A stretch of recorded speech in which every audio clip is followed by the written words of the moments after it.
Texas as the XFL season comes down the home stretch. Vegas looking to build towards next season with a key win, trying to upset this Houston team, which is on its way seemingly to a South Division title. There will appear in the postseason, but they have a chance to wrap up home field advantage with the win today. Kids get a chance to meet their heroes, and in this season, every game decided by the slimmest of margins, and that is extra when you only play 10 games, and both teams learned this in extra time last week.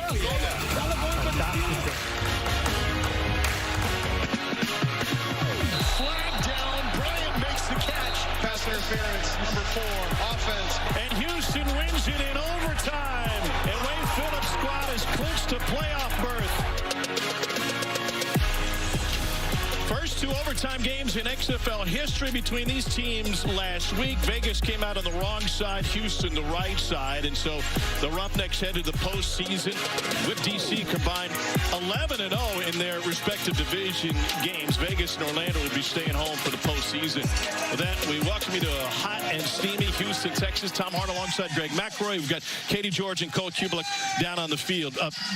Both of these teams have changed their directions. Let's start, though, with Houston. 4-0 to start this season. This run-and-shoot offense was humming, kind of fallen into hard times lately. They needed that OT win last week. They had to have it. It wasn't pretty either. It was kind of a lesser of two evils type of victory, but hey, a win is a win. Houston trying to get back to playing quality football on the offensive side. They've had some issues. They've had some injuries. Jontre Kirkland being the main injury, their star wide receiver, but Brandon Silver's back at quarterback facing a vicious pass rush that the Vipers are going to throw at him. So it should be an entertaining game, and one, especially if Houston continues to struggle against the North, they could find themselves on the losing end. Roughnecks would love to be home for the playoffs. That is not yet secured. For more on that, let's get you down to the field. Head coach Wade Phillips with Cole Kubelik. Coach Phillips, home playoff game on the line. How do you emphasize that to your players, yet still allow them to stay even-keeled and be focused? Well, you got to emphasize it, and they know it. You know, they already know it. So we ask them to go out and play as hard as they can play, and think good things will happen for us. You're used to coaching elite pass rushers the majority of your career. Peter Tuamaea is going to be on the other side of the football. How do you help advise a plan to be able to slow him down today? Well, we're going to chip him with a tight end in the back. You know, I mean, he's a really good player. Both those outside guys are good players. But we lead the league in sacks by a long ways. Thank you, Coach. Yeah, thanks. Katie? Thanks, Cole. Coach Woodson, you believe your team is better than your record reflects. Why is that? Well, you know, everything that I've seen in football for a long time, obviously talent doesn't mean everything. We lost the games, but we know we're better. We're going to finish the way we know we should be playing. You gave the keys to Jalen McClendon 2 weeks ago, and he's really made the most of that opportunity. What's impressed you about the way he's played since becoming your starting quarterback? And the dude has a cannon arm. He can run. So humble. He's a salt of the earth. You'd love to see good things happen to people like that. Thank you for the time. Good luck. Thank you. Taking on a Houston team that has not won a game against a North Division foe yet this season. Let's get you some XFL pregame access. Hey, Wade, let's secure home field advantage today. What do you There you go. That's what we're doing. You know where the play clocks are? Because I haven't seen it. Yeah, right here. They on the lower end. Oh, thanks for doing my job. Yeah. No, you good. You good. Passion, effort, energy. 4 quarters. Let's go out there with dog snot on them. Show them who the Vipers are. Everybody will be watching XFL, live TV. Let them see who we are. This is all I got to say. Let's go out there, have fun, play fast. Let's win the South today. These guys, man, take their will from the get. Let's start fast. Let's finish strong. Let's go win the South. Roughnecks have dominated in the South Division this season, looking to keep that going 5-0. Scoring 28 points a game, plus 71 is the point differential. Here, the XFL rules on kickoffs. The ball teed up at the 30-yard line. Coverage team lined up at the opposite 35. The receiving team just 5 yards away. Nobody can move until the ball is touched by the returner. And this is Sinque Sweeting. You got a full head of steam. The first man misses, and Sweeting taken down at the 29-yard line. You heard Rob Woodson talk about some of the changes they've been through. The biggest change is inserting Jalen McClendon at quarterback. Took over week 7. Lost a couple starting jobs at NC State and Baylor, but stuck with it. Undrafted free agent, spent time with both the Ravens and Commanders and was a backup to Josh Johnson for the LA team in the XFL in 2020. He is ready to go. He's completed 63% of his passes. And he was their leading rusher last week in the overtime loss against St. Louis, a Vegas team that pounded out 208 yards on the ground, and it looks like they want to lean that way early. That's where their bread and butter is going to go. They're going to run the football, try to control the line of scrimmage, and you referenced McClendon. This is who this league is for. A guy with a ton of ability, but just not that many reps. He needs real live game reps in order to be able to showcase his abilities because he's got a ton of talent. Now it's just getting the experience that comes along with playing the position. 3 seasons at NC State, 1 year at Baylor, 23 college games and only 1 start. He finds Sweeting, product out of Slippery Rock, who picks up a first down for Vegas. I like the plan already. A little run game to get the offensive line started. You get Sweeting started with a quick, easy completion to let McClendon feel more comfortable with the offensive plan. One-time NFL assistant Ray Sherman is the offensive coordinator. Here we go. OC for the Jets in 94 with Boomer Esiason at his quarterback. Steelers at 98, a couple more stops. Play action, and they get it to Brandon Dillon. And this Vegas offense is moving right along. They started the season 0-4. Luis Perez was their starting quarterback. And just before the trade deadline, they moved him to Arlington. They handed the keys eventually to McClendon after Brett Hundley was the starter for a couple of weeks. Hey, so strong. Hey, 29 Shane, fake alert, fake alert. And they've played 500 ball over the last 4 weeks. Here we go.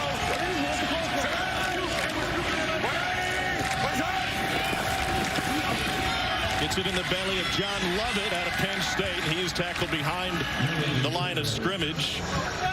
So Houston team which leads the league in sacks. They get it done behind the line. Trayvon Mason out of Arizona had a big interception return last week.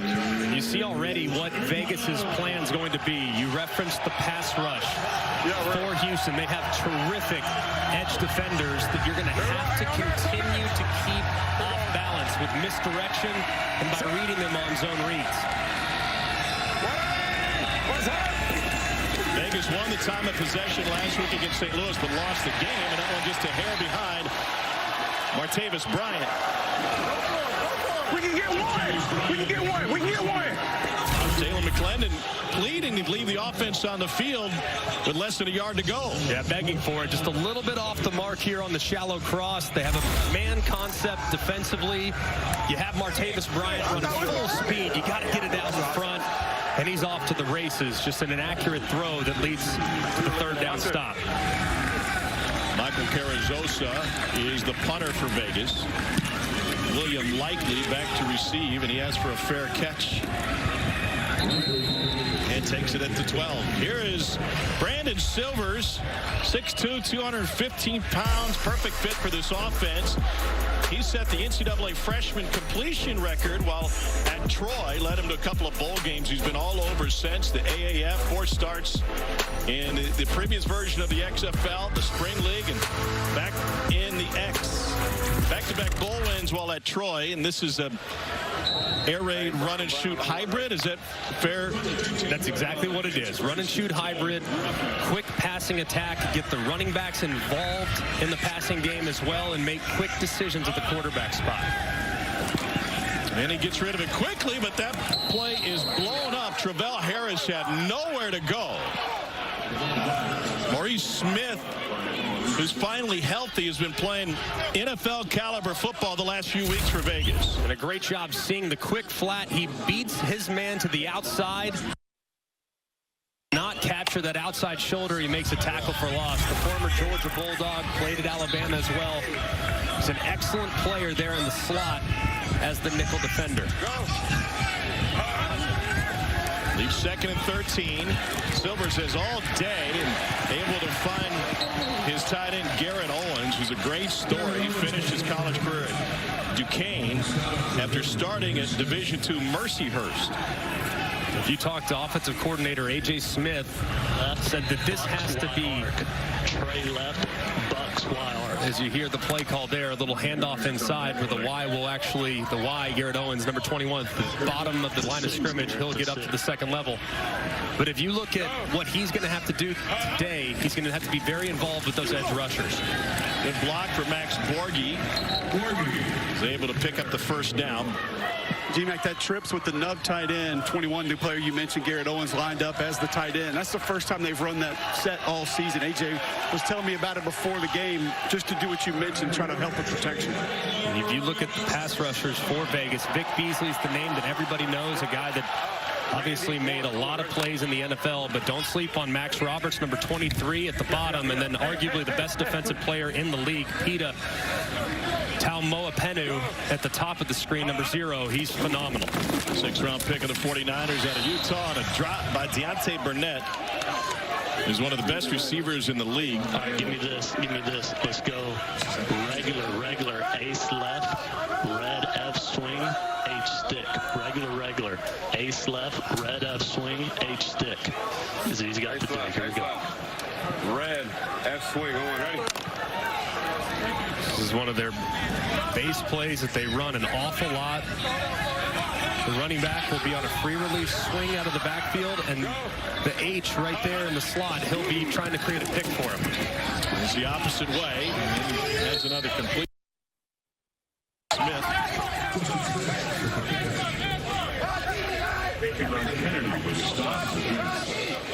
Duke. Right left. Third down, 5. Straight left. Hey, red on, red. Silvers has shared time at quarterback with Cole McDonald this season. Silvers had been bothered by a tricep injury. Then McDonald took a hit a couple weeks ago. To throw. Once again, plenty of time. Able to thread the needle. And that's Cedric Byrd. They've converted 2 for 2 on 3rd down so far in this drive. That's a nice start for the offensive line, too. Just a 3-man pass rush, dropping 8 out in coverage, zone coverage. See all the eyes of the defender back on Silvers. And they're able to find Byrd on that little hitch right over the middle for a 3rd down conversion. Let's go. Go. Silvers 4 of 5 to start the game. That's easy. He's able to find Borghi and took a lick. And right into DJ Calhoun.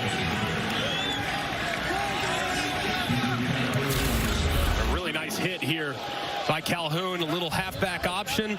Throws it over the middle, but you see those zone coverage. That's been what Vegas is doing so far. Dropping out, giving up some of the underneath, and Silvers, if they continue to employ that defensive set, is going to have to be very patient on some of the underneath throws. Go. Pass heavy on this drive, and here's their second run, and Borghi's stuck. Let's get you down to Katie George. Yeah, Tom, Max Roberts is a little banged up on Vegas' sideline. They're taking a look at his lower right back. Max Roberts is somebody who has played really well for this Vegas defense all season long. They expect him to get a chance at a camp coming up for the NFL this season. And that's potentially a big loss because so much of Houston's offensive game plan is to limit what Pita Taumoepenu does on the other side. So to have that presence on the other side opposite Pita would be very, very valuable. But if Roberts can't go, that's potentially a big loss for Vegas. 4 sacks for Roberts this season. Fantastic hands on the perimeter catch by Deontay Burnett, making up for his earlier drop. That's good for a 1st down for Houston. Another nice throw beyond the sticks. And Burnett, really good job there, understanding how far he needed to get to convert that 3rd down. So he takes it 3 yards past the line to gain. The ball is thrown back towards the line of scrimmage, so you lose a couple yards, but still enough to extend the drive. 3 for 3 on 3rd down. This is the 10th play. The opening drive for Brandon Silvers in Houston. Vegas made it to midfield in their opening possession. Punted away on 4th and 1. Unbelievable juggle by Justin Smith. And he had just enough real estate to haul it in. What a catch by Justin Smith. Working the over route. Great movement in the pocket. Felt the backside presence, steps away from it, steps up, throws a strike that's just a touch high. But Smith goes up, reels it in with one hand. That's so difficult to make that catch when it has that much velocity on it. Great control and concentration on the sideline. 21-yard pickup, longest gain of the day for Houston. Silvers high again. Burnett couldn't haul it in. Anything mechanically from Brandon Silvers that causing a couple of high passes? Right there, a little bit of pressure on the left-hand side. Couldn't really finish his throw, so the ball sails just a hair. But it almost was like Burnett kind of mistimed his jump. Thought it was going to arrive a little earlier, thinking it was going to come out with full velocity. It didn't. So he mistimed the jump. It sails just a touch high as a result of the pressure off the left-hand side. Working against the backup left tackle is Sage Dockster. Is out for Houston. Pressure again. Intercepted. Nobody was there. Keelan Kennedy with the takeaway for Vegas. What a huge stop. And that's their 7th takeaway in the last 3 games for this resurgent Vipers team.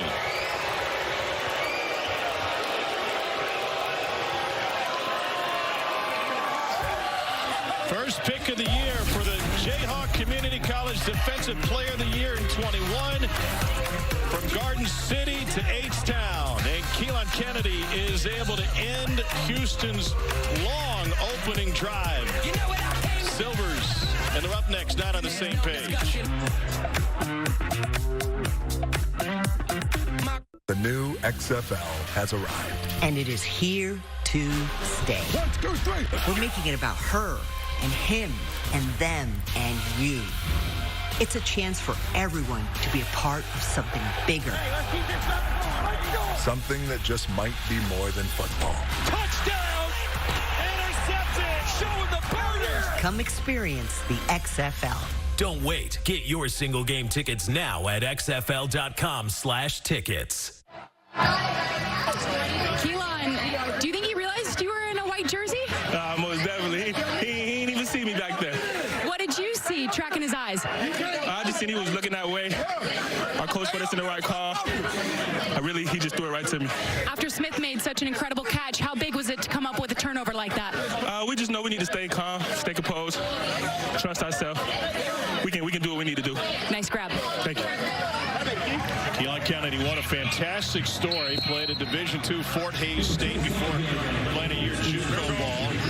Got the call to join this Vegas team while he was working for a moving company back home in Pensacola. Rather be loading the truck or pulling in interceptions. Flags down as Jalen McClendon will stroll up to the 40-yard line. All right, flag down. I got DOF, number 17. 17. Listening on the officials, Chris Coit is our white hat. Offside in the neutral zone, defense number 17. The penalties decline. The result of the play is a first down. Andre Johnson. Penalties have been an issue for the Roughnecks this season. That certainly has. And right there, I mean, just implementation of a hard count on the road to be able to work the hard count is a huge value for the offense. Vegas will run it straight ahead with John Lovett, undrafted free agent of the Panthers in 22, coming out of Penn State.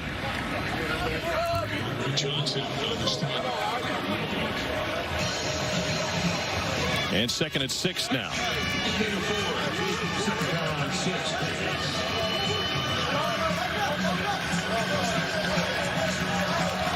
A little surprised going back to their opening drive that Vegas didn't go for it on 4th and 1 from midfield. But the interception got him out of any trouble as Geronimo Allison hauls this one in. Ray Sherman took over as offensive coordinator a few weeks ago. Let's go 11. Wolverine right bunch. 58 brush rub X post. Hey, Wolverine right. Vegas organization already looking towards next season, eliminated from the playoffs. 3rd down 3.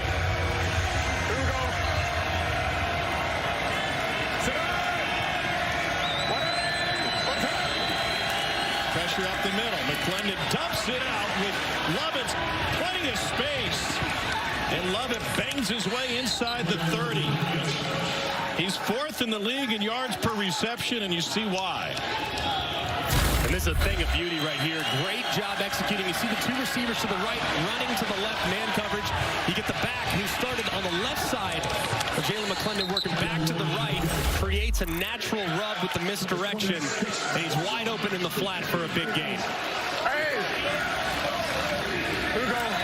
Coming out of high school, Lovett was it. #1 rated athlete in his class in New Jersey. Here's Brian Burt. This drive started on a Brandon Silvers interception. Cole's with him.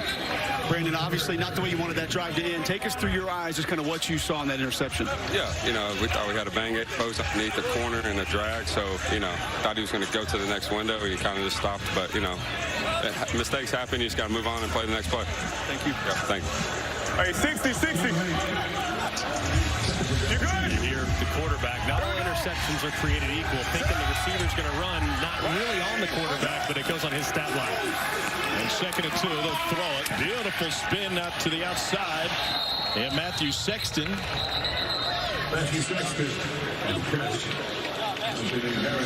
And an injured player for Vegas. And their offensive line's going to lose Jamil Demby, 6th-round pick of the Rams, coming out of Maine. Demby got a Super Bowl ring a couple of years ago on the Rams practice. The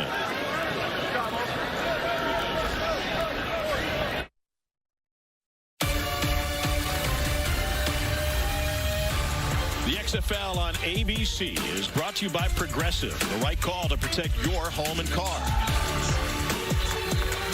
From Houston, Texas, and Wade Phillips is hoping they're here in a couple of weeks in the XFL playoffs. We're in week 9 of 10. You see Jamil Demby being taken back to the locker room after a knee injury, replaced at left tackle by Quintarius Eaton. Hey, here.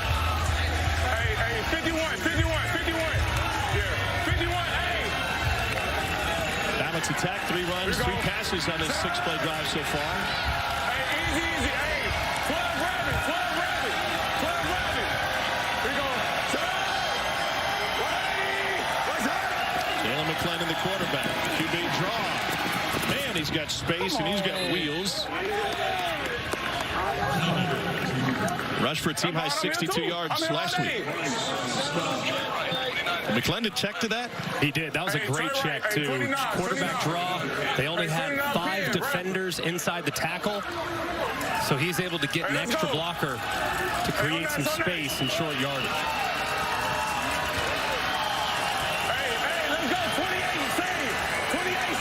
There should be a handoff to the right-hand side. You're saying that means the back's on the same side as where you're handing it off. With John Lovett. Let's change of direction, and Lovett takes it inside the 5. And that'll set up 1st and goal. An excellent job there, putting his right foot in the ground right there. Allowing the defender to fly by. That's Beckett getting up inside. Create 3rd and short. 4-down territory, you have to imagine, for Vegas here. 29 pin read, watch me. Yeah. Sean Price, the tight end. Hey, you stand there. Here we go. Travis Coons, the tight end on the left side. There it is, RPO, and he finds Price. Just pulled it right back from the running back. He said, you watch me, and they had that one drawn up pre-snap.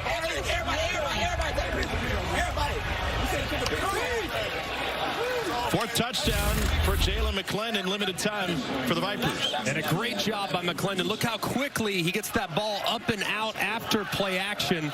You're going to see flow from the linebackers working to the left with the running back, which allows the tight end to just sneak right upfield for an easy touchdown.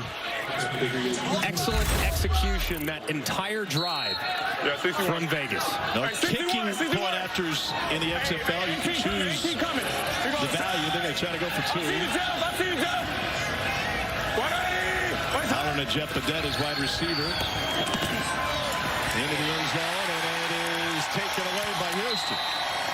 A.J. Hendy snuffs out the point after. But Vegas able to score first thanks to a 75-yard drive after the interception. You can hear a little bit on the microphone between Jalen McClendon and his conversation with Sean Price, the tight end, saying flatter, flatter, flatter, meaning when you run that route, the initial angle, when you draw it on a piece of paper, you're running to the back pylon. But when you have man coverage and defenders trying to underplay it, you have to bring it flatter towards the line of scrimmage so you can throw him away from that coverage. So he goes right to the guy that he was aiming for in the two-point conversion attempt and gets it addressed. Wonder what Jalen McClendon saw pre-snap when he hollered at Sean Price. He's with Katie.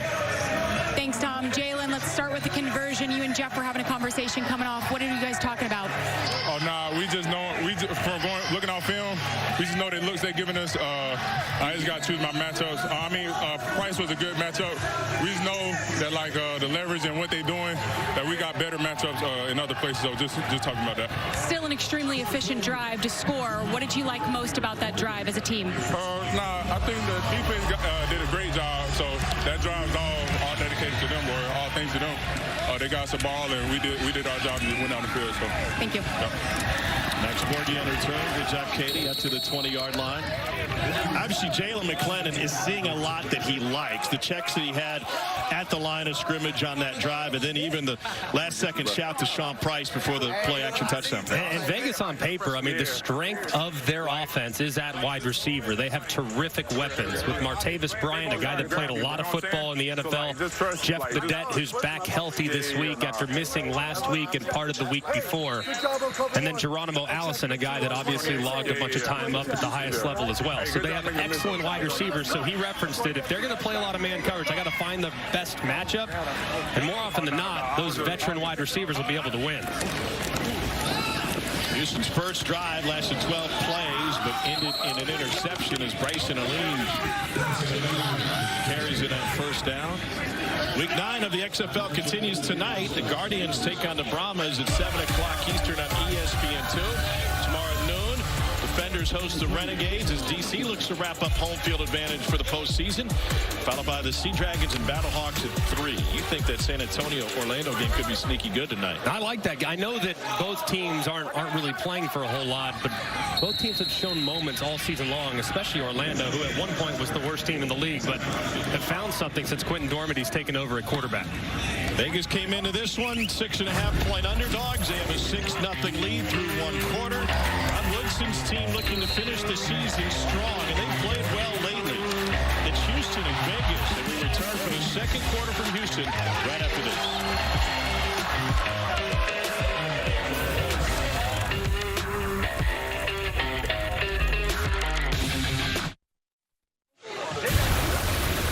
Today's game flow is brought to you by Progressive.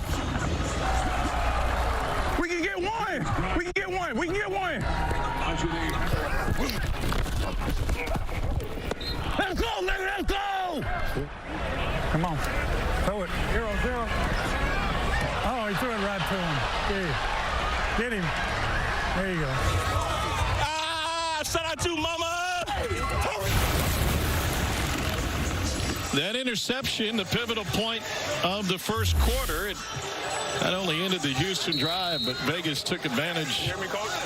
I'm going to go even right, H yo-yo, 225 rain inside. You'll have to wait. 2nd and 7 for Houston and Brandon Silvers. I love when the quarterback makes the play call. Hey, Coach, I don't care what you call. I'm going this. Like you in our production meeting. Here's what I'm talking about in the broadcast. I'm going rogue. I'm going to tell you one thing. I'm going to go another way. A little whoop.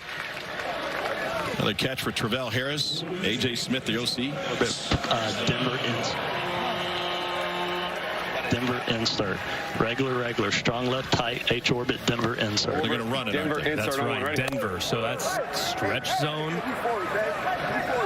Because, of course, the Denver Broncos under Mike Shanahan forever, and Terrell Davis, John Elway, you name it. Great at running the stretch zone.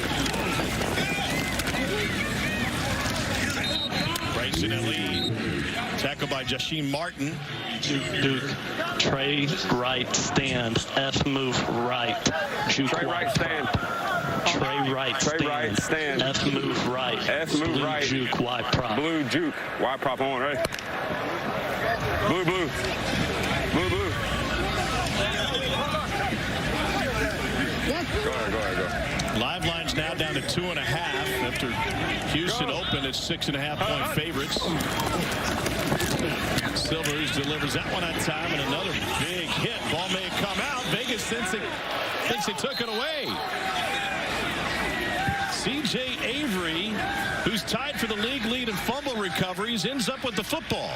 They got to decide if this, did he catch the ball and did it come out? Dean Blandino all over it in the command center. I've got a ball out. Loose, it's third down.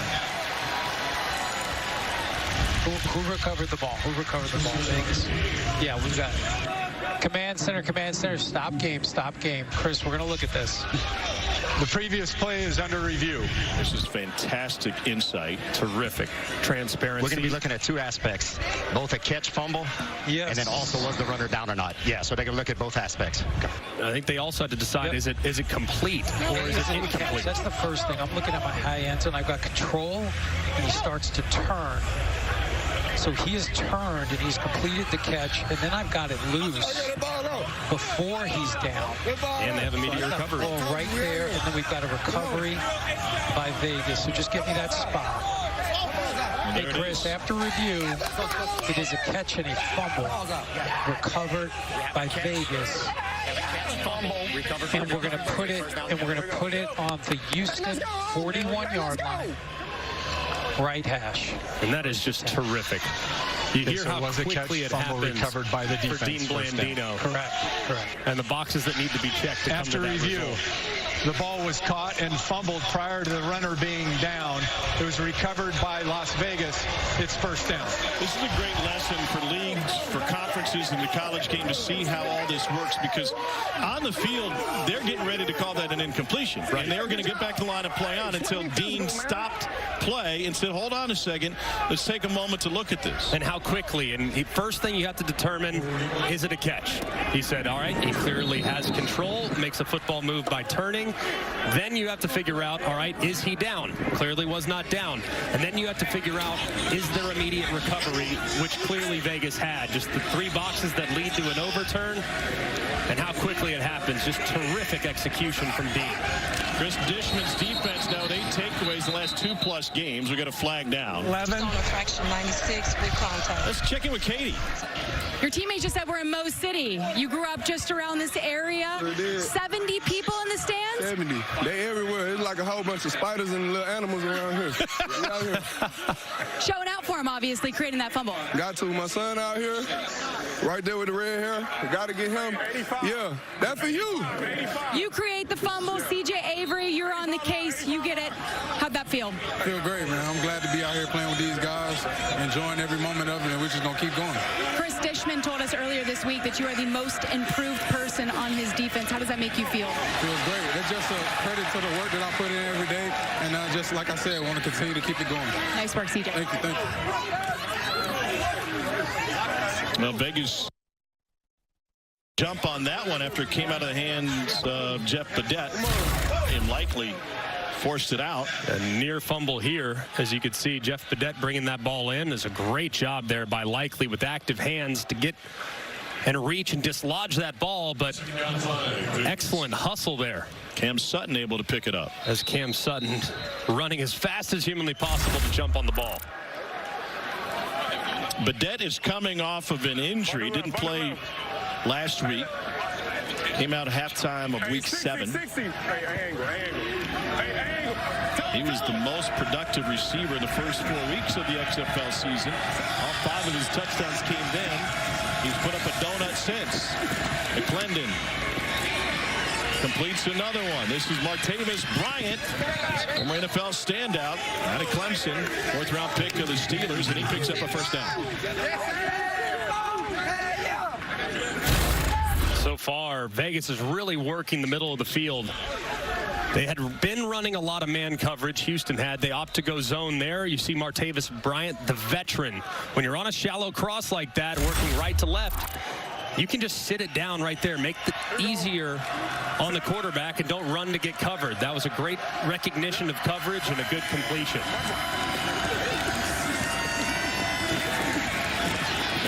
tried to run with it, had nowhere to go, is able to pick up only a yard. Let's go. Batman right, 50 smash, A middle. Batman right, 50 smash, A middle. Batman right, 50 smash, A middle. You got that? Ray Sherman was the offensive coordinator of the Vikings in '99. They had Randall Cunningham, Chris Carter, Randy Moss.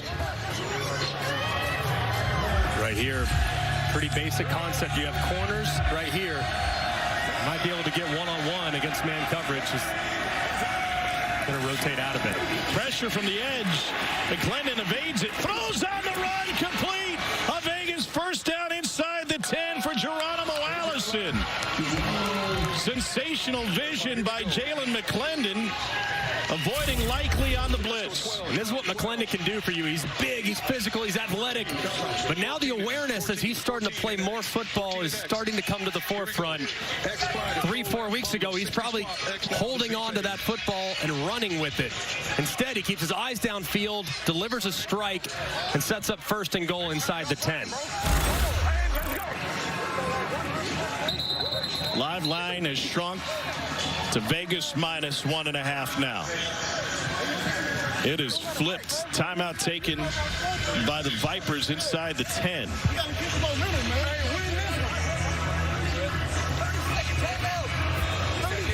Vegas is building towards next season. They will not make the playoffs.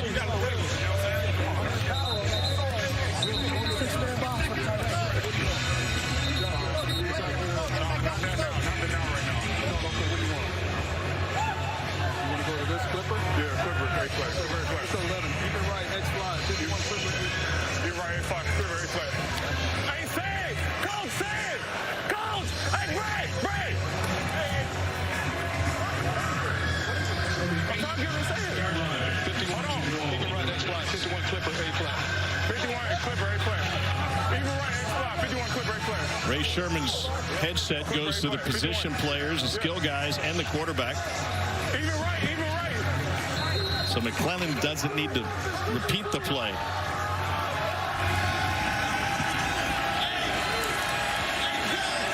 Gonna get a little rub out right here. This could be a touchdown to the running back. Burke covered out of the backfield. McClellan trying to scramble, still looking to throw. Turns upfield, and he gets taken out of bounds at the 2.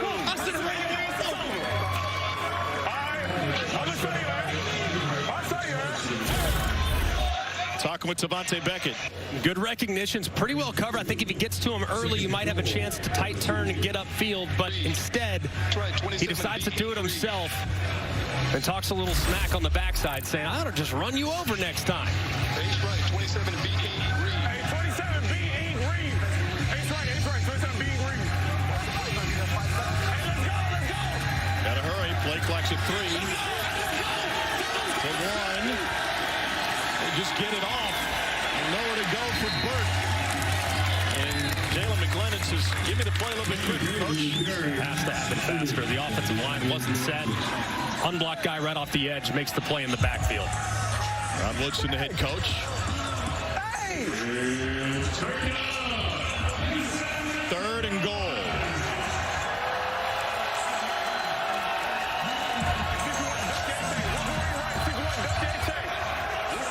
Better hustle again. They're trying to get a substitution. There's no way that 35-second clock is running that fast. There's no way. Dude, it just snapped. The ball's running. That kid has to be a 35-second clock. Can't go to 25. Our clock is running way too fast, man. Come on, man. Okay. Come on, guys. That clock was good. No, no, it's not. It's not. I'm telling you, as soon as that guy is down, they're starting the clock. I know, but they don't do that when they're on the clock. Let's bring in Dean Blandino. You hear Rod Woodson's complaints. What about the execution of the play clock, Dean? Normal execution, right? The play ends, the official signal, the play clock is reset to 35, and it begins immediately following the play. And we just double-checked it. There was no miss. The play clock didn't go to a different number. It was right at 35. They sent in a sub late. I think that was the issue. That's why they had to call a timeout. Yeah, I watched it. I'm with you, Dean. Like, I watched it the whole time. It was at 32 when they got back ready to receive the play. So I'm all for Coach Woodson going out there and trying to get a little extra time, slow him down a hair, but that one felt like it was self-inflicted. Out of the timeout, 3rd and goal. Big down here for Houston. Glendon, a great runner. Much likely off the edge up top. Got rid of it quick, and he's in for the touchdown. Sinkyu Sweeting with his 4th touchdown catch of the season. And now Vegas will decide on the extra point value. And as the motion went across, you brought also a defender to the other side as well, which indicates man coverage, means you got to get the ball out immediately. And the defender just can't get through that much traffic before the ball is completed. That was a great job of timing up the motion with the snap and McClendon getting the ball out as quickly as humanly possible for the touchdown.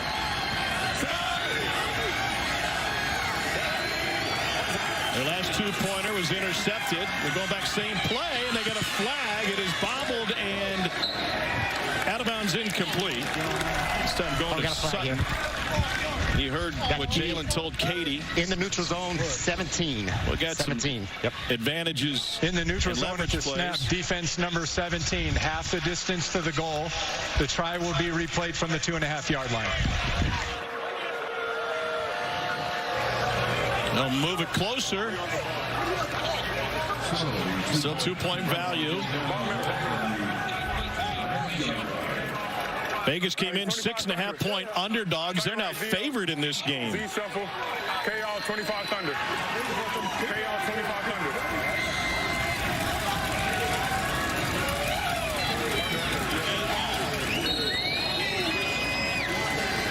I think this is going to just be a handoff to the left-hand side. Travis Kuntz, the lead blocker. And John Lovett gets stood up before he got back to the line of scrimmage. 7-play, 41-yard drive. Took 4 minutes off the clock. Ended with a Sinkyu Sweeting touchdown catch. Jalen McClendon feeling it. So is his defense. 2 takeaways for the Vipers in this game. Maurice Smith forced the fumble, recovered by C.J. Avery.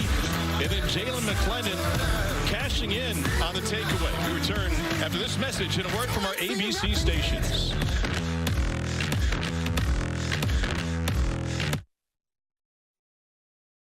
Q, you went after the officials there after the timeout just to get your ball, right? Why is that? Yes, ma'am. I had to get it for Mom Duke. She's sitting in section 115 right there. Shout out, Mama. I love you. I love it. It was a little hectic right before your touchdown. How did you think that your team handled settling in and obviously getting into the end zone? Yeah, so we got to do a better job with managing the clock. The officials are not giving us, the reset clock. So us as an offense, we got to get the plays in quicker. And I believe we got composed after the timeout and, was able to punch in a touchdown. So that's always good. Your offense has obviously gotten a spark since Jalen has come in as starting quarterback. What do you think of the job that he has done? Jalen has done a tremendous job. I mean, he's put his head down and worked, hasn't complained, and when he got his opportunity, he's made the most of it. We're a way more dynamic offense, and we all got Jalen back.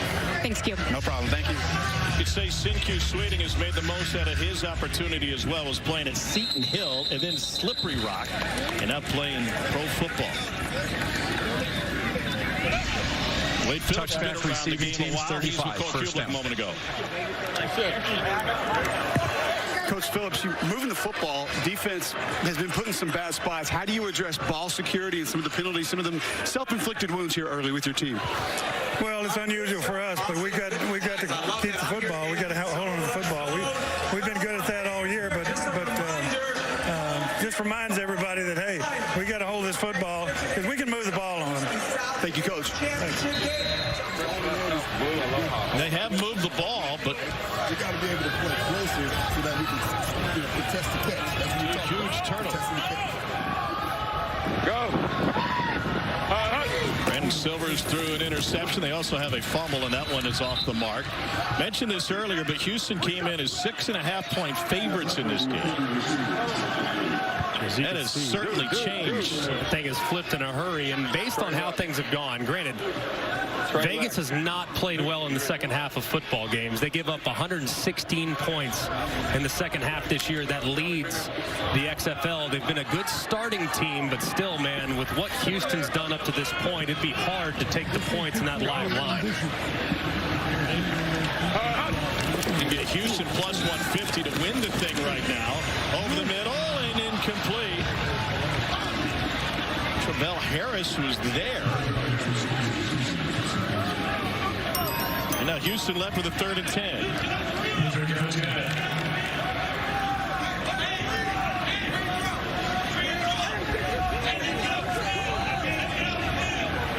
By the way, the total dropped a half point right before kick. You hear Jeter right there. Sounds like they're going on 2. That's the assumption. What do you think? Either that or a gift basket at the end. 3rd and 10, Silvers.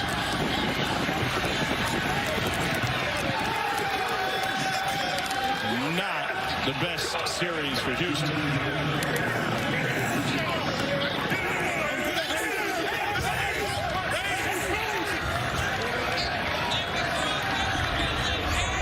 Just a bad sequence there from Houston. Just nothing going. A couple of bad decisions and really well covered by the Vegas Vipers.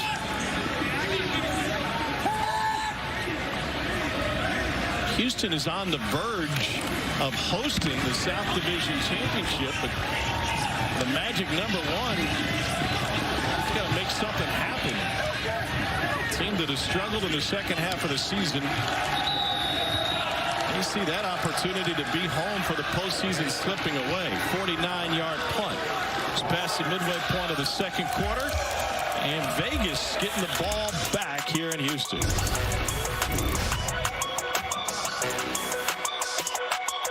The new XFL has arrived. And it is here to stay. 1, 2, 3. We're making it about her and him and them and you. It's a chance for everyone to be a part of something bigger. Something that just might be more than football. Touchdown! Intercepted! Showing the burners! Come experience the XFL. Don't wait. Get your single game tickets now at xfl.com/tickets. We embrace gambling in the XFL. Jalen McClellan taking it to another level. How much you want to bet we score? Huh? How much you want to bet we score? How much you want to bet we score? I see him. Hey, where you at? Where you at? Where you at? Where you at? Where you at? Where you at? Where you at? Trying to find Glenn Logan after the touchdown. Glenn Logan did say, hey, run it my way. Yeah, don't run it my way. 1st and 10 for Vegas. McClendon on the run. Throws behind to Jeff Badette. Glenn Logan won a national championship with LSU. He's played in plenty of big games. Cole standing up right next to him. We're just going to let quarterbacks talk trash to us? Oh, hell no. Ain't no quarterback talking trash to me over here. I'm going to bark back. Okay, there you go. All right, now we have a story within a story. D tackle versus quarterback. I like the D tackle most of the time, but the way McClendon's playing, I'll tell you what. McClellan's playing with an incredible amount of confidence and knowledge of this playbook, picking out his own plays. Off the mark there. Not bad for a guy who's making only his 3rd start of the season. Like we talked about, this league is for him. I mean, a guy that has tons of ability just needs reps. And he's showing now every single week getting a little bit better and a little bit better. And so far today, obviously early in the game, he's off to his best start so far. Lead breaks sometimes in the football business. Jalen McClendon, it's a late add to Washington's roster in 2019. After a preseason injury to Josh Woodrum, he was with Case Keenum, Colt McCoy, and Dwayne Haskins in the quarterback room that preseason. Pressured, gets away from it.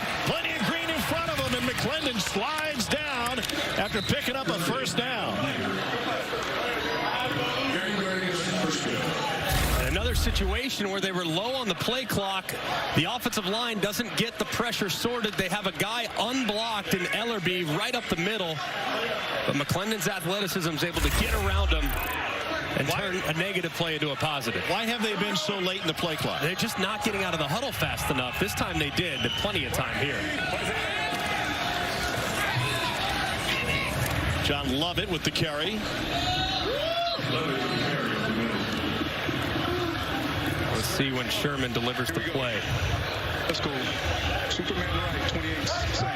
Superman right, 28 same.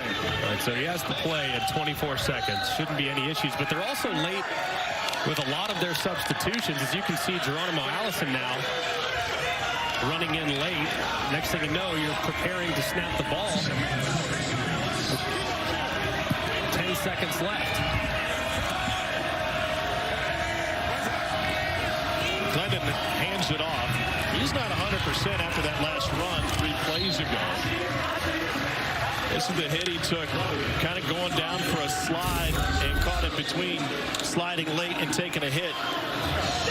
You can see nothing crazy violent, but maybe as the defender's going over the top, kind of lands on that right leg. So something to kind of watch here as this drive progresses.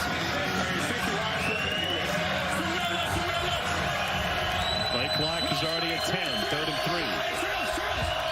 And now they're going to be late again. The receiver's got to get lined up too. Hustle. Lack of a sense of urgency. 4-5 on 3rd down. They get off right before zero hit. And he's hit as the ball was coming out. That is ruled a fumble on the field and return for a Houston touchdown by Tamonte Beckett. If it stands, it's a 3rd turnover this game that has led to points. That one directly, and it came thanks to DeAndre Johnson working his way into the backfield.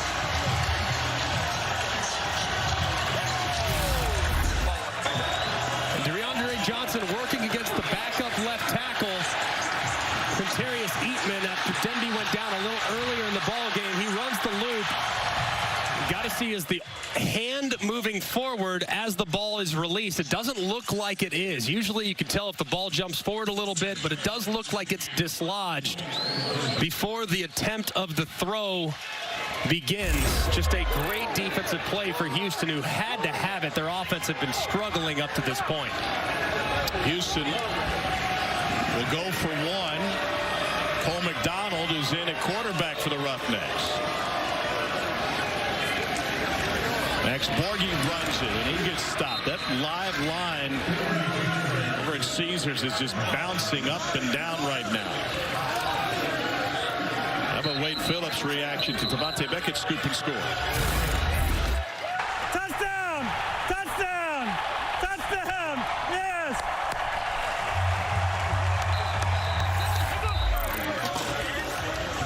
Man, they needed that. I mean, just a couple weeks ago, similar situation. Offense for Houston really struggling these last few weeks. On that day, it was a fumble that William Likely took to the house. Right here, Beckett picks it up for the scoop and score. And Houston's defense continues to keep them in ball games as the offense is trying to find its footing.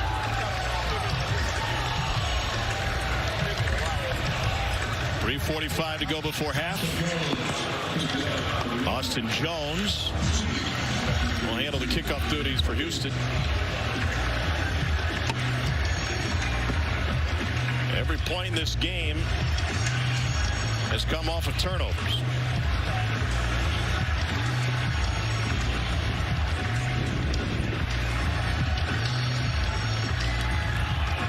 You can now get Vegas plus 105 on the live money line. Who wins this thing, Greg? Where would you go? I'd go Vegas right now. I mean, I haven't seen anything from Houston's offense that gives me a whole lot of positivity. Short kick. Sweeting rushes up to the 19. Nowhere to go. Another huge defensive stand for Houston. Houston, the takeaway has swung this game again. Here's Cole Kubler. DeAndre Johnson with the swat to get that ball out. Just take me through that pass rush move, what you saw pre-snap and how you were able to get to the quarterback. Yeah, man, just a third down and short. I know I had to get off the ball, get in the backfield, make a play for my team, man. We down. I just had to get off the ball, do what I do best, get in the backfield. You're waiting for the interview. Did I keep you off kick cover? Yeah, man, I might get chewed out by my special team coach. That's my fault. You're putting it on me. Yes, sir. I'll take it. All right.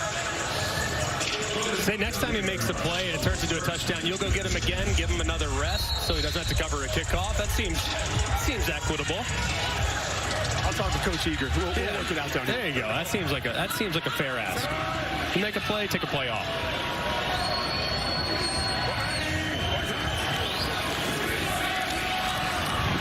Rod Smith with the carry. That's one aspect of this Vegas offense that hasn't really gotten going yet. McClendon's made some plays running the football off schedule. And now Smith will take himself out of the game. They haven't really gotten the traditional handoff run game going just yet. As you can see, it's like as he's going to the ground, kind of grabs that right leg and limps off. Hopefully Smith will be okay. 55 games in the NFL after his Ohio State career. This is John Lovett. And Lovett is able to turn upfield. That's going to leave 3rd and 1.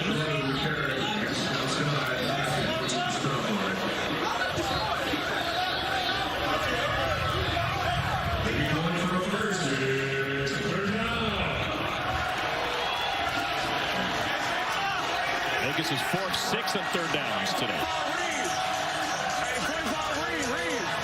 25 reads, so they're going to be reading the end man of the line of scrimmage. It'll be a handoff, zone read. So they'll be reading this guy. If he comes upfield, you hand it off. If he dives down, then you pull it as a quarterback. Handed it off, and huge stop by C.J. Brewer.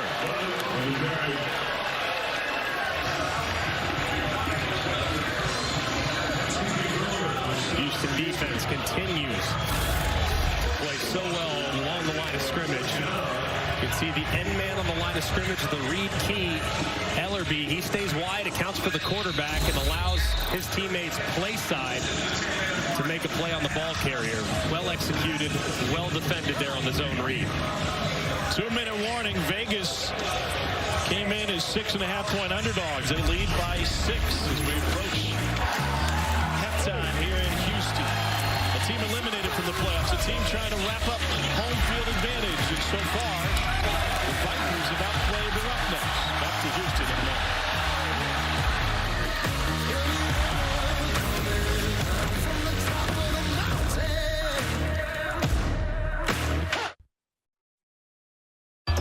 They're still a few weeks away from the postseason, but it seems like the playoffs start now. Wow. What a catch. Josh Gordon. Devontae Busby with a scoop and score for the win. St. Louis, go crazy. DC's going to the postseason. I can dig it. It's week 9 of the XFL. Playoffs are nearly set. Both Houston and DC will be playing for the respective division titles. Homer on the road has yet to be determined. In the South, Arlington and San Antonio will be San Antonio will be Houston's opponent. There's an update. Obviously, Seattle and St. Louis teeing it up tomorrow for the right to see who's going to be that team that faces off against DC. Mel Harris takes his punt at the 10. Cuts upfield. Stays on his feet to the 30. Fantastic return by Harris. Houston looking for some momentum from defense and special teams. You mentioned that St. Louis-Seattle game tomorrow at 3. Week 9 of the league continues tonight. Guardians are in the Alamo Dome to take on San Antonio. That's on ESPN2. Arlington travels to D.C. tomorrow. That game noon on ESPN. Followed by Seattle and St. Louis, also on ESPN, and every game available on the ESPN app. What's going on at quarterback for St. Louis? Going to be interesting. Phoenix Silvers has all day. There's a flag down. Great one-hand gather by Ben Putnam. Did you see where the flag? Not 7 on the line. 64 is too deep. Talking about the left guard, illegal formation, not enough players on the line of scrimmage. Offense, 5-yard penalty, replay, first down. Cole, you played offensive line in the SEC. That seems pretty simple.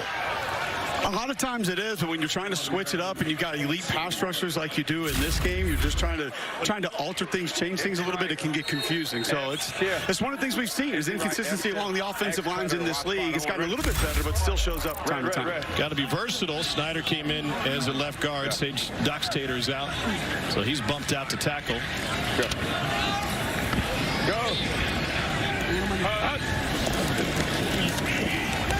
Silvers, huge hit on Garrett Owens, and this is not the first time Silvers has delivered to a guy who's been a sitting duck. And if you see Owens, he's trying to help out that right tackle, working against Peter Tomapenu. And then he's kind of got that bang middle of the field. They were all over it.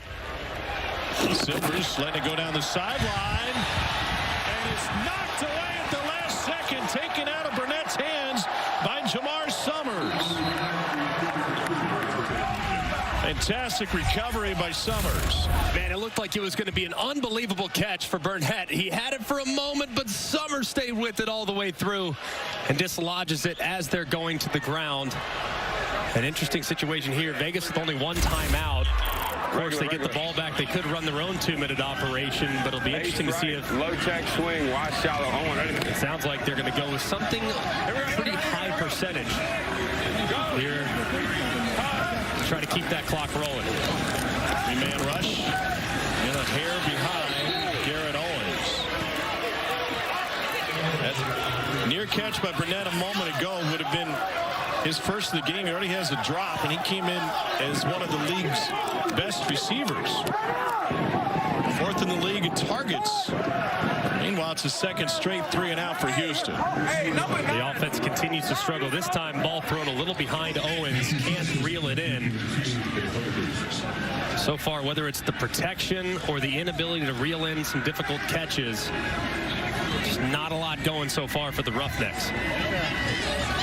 Second punt for Race Porter, former all-conference punter in the Pac-12 for Washington. Matthew Sexton to receive. Pushed back to the 18. And Sexton thrown down before he could get to the 30, and they're going to get a horse collar on that. Drew Lewis.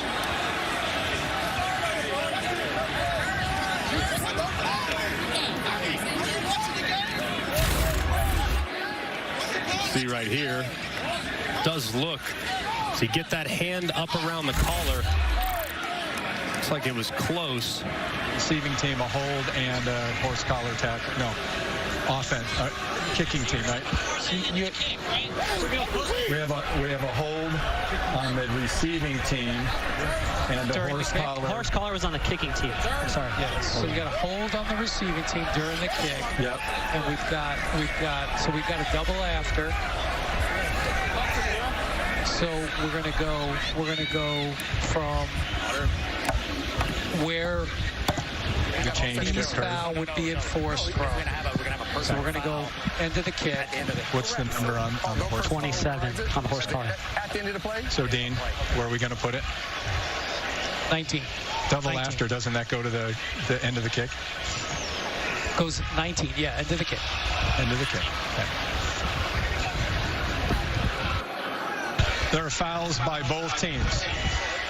Holding receiving team number 28. Personal foul, horse collar tackle, kicking team number 27. It's the receiving team's ball at the end of the kick, first down. Correct, the 19-yard line. Dean, as we look at this, when you would have a play on both sides, why is it, you said double after, can you explain what that term means and why there is a 10-yard penalty from the end of the run? So a double after means both fouls occurred after the change of possession. And when that happens, the ball is placed at where the receiving team's foul would have been enforced from, which is the end of the kick. So there's no yardage penalty assessed. The ball is just placed at the end of the kick because that's the enforcement. And what about the horse collar? Would there be no penalty in regards to the horse collar? By both teams, right? So it's almost like an offset at the spot where the receiving team's foul would have been enforced from. That's the rule. Okay. Appreciate it, Dean. Daniel McClendon is able to find Lovett out of the backfield. He's got open space and takes it out to the 46-yard line. Vegas has one timeout remaining. 44 seconds left in the half. Of course, under 2 minutes, the ball will stop to set the change, similar to the college timing rule. Great job identifying a one-on-one with your running back against a safety that's inverting weak side. Really good matchup and a ton of space there for them to work offensively. Vegas, a little surprised that they decided to take a timeout right here. You would love to have that one in your hip pocket in case of a sack or in case of a lost yardage play. And then in an end of half situation, you'd love to keep that timeout for the kicker. So I don't necessarily agree with calling it with 44 seconds left. It seems a little early for me. You got a screen over there. No timeouts. Clock will start at first downs and out of bounds, okay? You feel like they could have either spiked it or had a play to run? Yeah, I think that's what I would have done. You could have gone up. You have plenty of time. Of touchdowns unlikely, so I would have gone up and tried to call an offensive play. If you sacrifice 5 or 6 seconds, it's not the end of the world. You're 25 yards away from potentially attempting a field goal.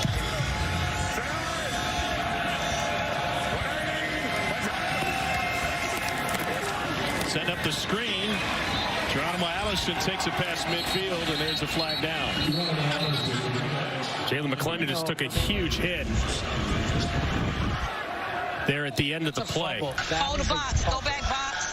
Go back box. Who recovered the ball? Who recovered the ball? I've got clear fumble. I've got a fumble upstairs. I've got a fumble upstairs. Okay. Thanks. The ruling on the field is a completed catch. Personal foul. Roughing the passer with body weight. Defense. 15-yard penalty added to the end of the play. Automatic first down. And here's the hit that's applied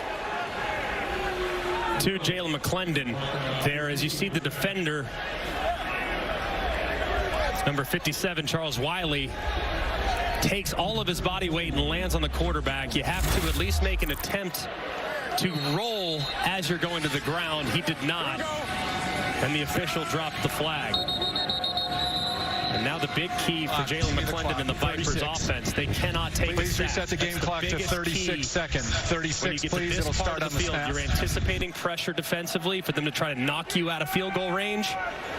So you as a quarterback, the clock has to speed up internally, knowing the ball has to get out, because any lost yardage puts your field goal attempt into jeopardy.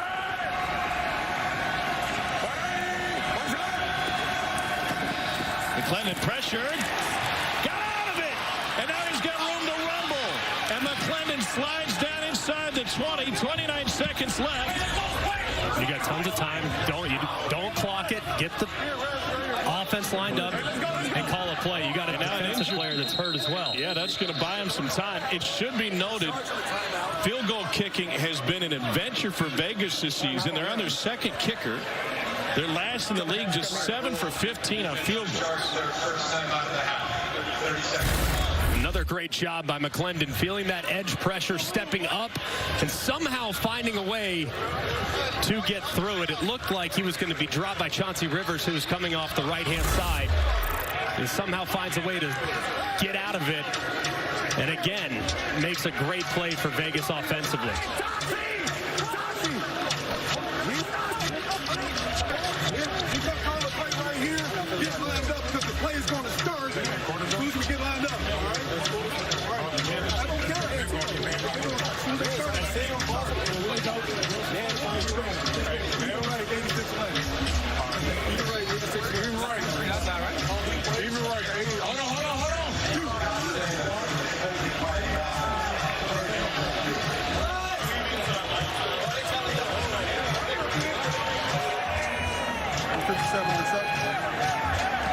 Coaches can challenge anything in the XFL. So, are we behind the line of scrimmage? Okay, so that number. It's the second timeout or not? Yeah, we're gonna make it holding, so we're not charging them another timeout. It was a hold, and we're behind the line of scrimmage, so we're gonna force it from the previous spot, which was the 34-yard line. 34-yard line. Holding, and now we're going to replay first down, correct? Replay first down, correct. And the number is 71. After review, holding, offense, number 71. 10-yard penalty from the previous spot. Replay first down. And just a great job there by Wade Phillips executing that challenge rule. Of course, anything can be challenged once per game. You want to obviously save it for a potential game-changing play. Would love to have it in the fourth quarter, but that play right there was enormous. As you can see, the right guard, number 71, Isaiah Williams, as McClendon's moving towards the line of scrimmage, watch the defender try to spin back inside, and that's where they get the hold. You see the left hand and the defender, number 57, Charles Wiley, putting his hands up to sell it as well. Terrific execution of the challenge, and look at that penalty. It's not a 10-yard penalty. It's really a 40-yard penalty and potentially a 3-point penalty for the Vegas Vipers. Wiped off the 15-yard rush by McClendon. Go back to the screen, and that ball knocked away. And this is a similar play that Houston nearly got a pick six from Trayvon Mason last week. Trent Harris got his hands on that one. 2nd and 20. Nice job getting your hands up here defensively. Feeling the screen as Trent Harris, one of the best edge rushers in the entire XFL. He identifies it, goes vertical, knows he can't get home, swats the ball down to set up 2nd and 20.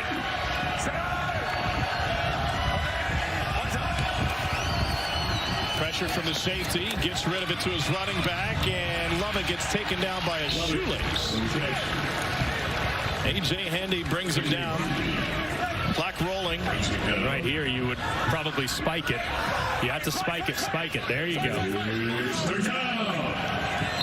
Now you got 5 seconds. Take a shot at the end zone. Or if you feel like your field goal kicker can kick it from 52, 50 or so. And that's what they'll try. Sam Sloman. 55, excuse me. 56 or 55. I put a guy back. I put William Likely back underneath it to see if maybe he could return one. If I'm Wade Phillips, I'd call timeout right here and maybe give that some consideration. Sloman was just signed last week. He only has 1 game under his belt, sitting home on the couch when he got the call. 55-yarder. Wow. Had the distance, but a missed right. And Vegas with a missed opportunity in the holding penalty, which allowed the long run by McClendon anyway. Knocked him out of range. Plenty of distance. Good contact, just pushes it just a hair. It was well struck. But a great example of why you would use the challenge there in a critical situation that ultimately ended up costing Vegas at least 3 points at the end of half. Jalen McClendon threw a couple of touchdowns in the first half. He's walking off with Katie. Jalen, there were some highs and lows from that first half. How would you describe the way that you and your teammates played? I mean, we just got to execute a little bit better. Like, we get what we want. We just have some mishaps here and there, but we got everything we want. We just got to execute a little bit better. Your team is known for starting really strong, but then falling off a little in the second half. What's the key to finishing this thing out? Just really honing in, like, on our job, executing our tasks, knowing what we're supposed to do, being where we're supposed to be, and again, just executing our assignments, doing our assignments, not having mishaps here and there. We've seen how versatile you are at QB. What do you think your X factor is? My teammates, them just believing in me, them doing their job, you know, them getting the ball, like them being playmakers. So, thanks for the time. Best of luck in the second half. Cole? We've got Roughnecks wide receiver coach Peyton Pardee with me. Seemed like the chemistry between quarterbacks, receivers off just a little bit in the first half. What's your message? How do you talk to your guys about that at halftime? You know, it's all on us. So, you know, the Vegas Vipers defense came out and they did exactly, you know, what we anticipated they would do. You know, we just got to find a way to get into rhythm and get our receivers and quarterbacks going. So, you know, it's very correctable stuff. We just got to get back to the basics, you know, get back to playing pitch and catch and playing our brand of football as an offense. You're as involved as anybody in this sideline. I've watched you a couple times this year. Do you go give AJ some input as to maybe some adjustments that might help what you think with your group specifically? You know, I think we got a great plan, and AJ's done a hell of a job, you know, this season and this week. You know, our plan is really solid. So, you know, we communicate throughout the game on kind of what we're seeing. And, you know, I like the direction that we're heading as far as the game plan is concerned. We just got to go out there and execute. Thank you, Coach. Awesome. Thank you. Well, fantastic work. Coming up at halftime, we'll get you in both locker rooms, Houston and Vegas, and a look back of 2 overtime games last week in the best of the XFL in Week 8. Yes, I show and I prove. Yes, I'm giving you more. Hey, yo, I waited for this. Put in work like...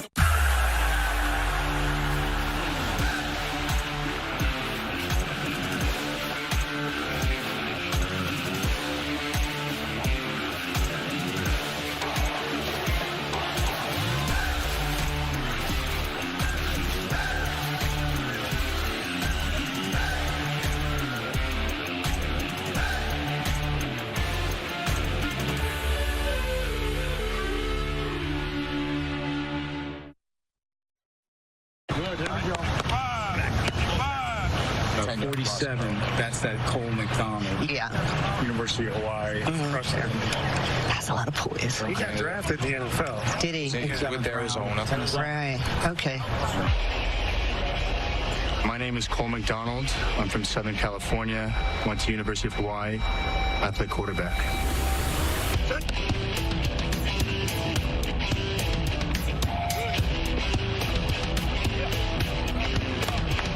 Guys counted me out. Team said they didn't want to take a chance on me, and I'm going to continue to do what I do, continue to prepare for when the lights do turn on, that I'm ready to go. 10, 15, 18, back to 15, and he made the catch. Did a good job today. Thank you. I feel like I should have done better, but that's all right.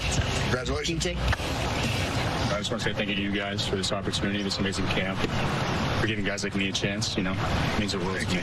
You know, thank you to the both of you. Absolutely.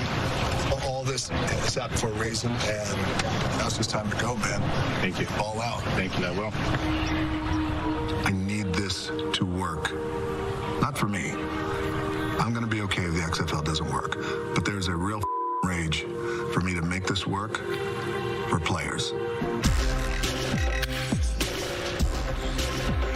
You heard from Dwayne Johnson and Danny Garcia. You can see him as part of the 9-part docuseries Player 54 with an all-access look at players and coaches in the league. Episode 6 is available now on ESPN+. We'll check out the Guardians' dramatic first win of the season, Week 7 against D.C., and how the Defenders came off that loss and prep for a Week 8 matchup against Seattle. All 6 episodes available on ESPN+. Speaking of access, let's get you inside the Houston locker room defensive coordinator, Brian Stewart. The back swings or something comes back. So the corner's going to be outside in. Just so if you're the same player on that side, just match them. We all good with that? Okay, hey. Games are won in the second half. We know that. And we've done it before. We'll do it again. You guys got me? All right, let's go. Hey, man, one play at a time, dog. Yeah. One play at a time, bro. No matter what happens, bro, we still stand up, bro. Here we go, guys. Let's go. Rod Woodson and his Vegas team have played much better ball over the last 5 weeks after an 0-4 start to the season. Lead against first-place Houston at the half. Here we go, man. Here we go. Come on now. Vegas now given 2.5. They were given 6.5 to start the game. Taylor McClendon with a couple of touchdown passes. Vipers, Roughnecks return after this message and a word from our ABC stations.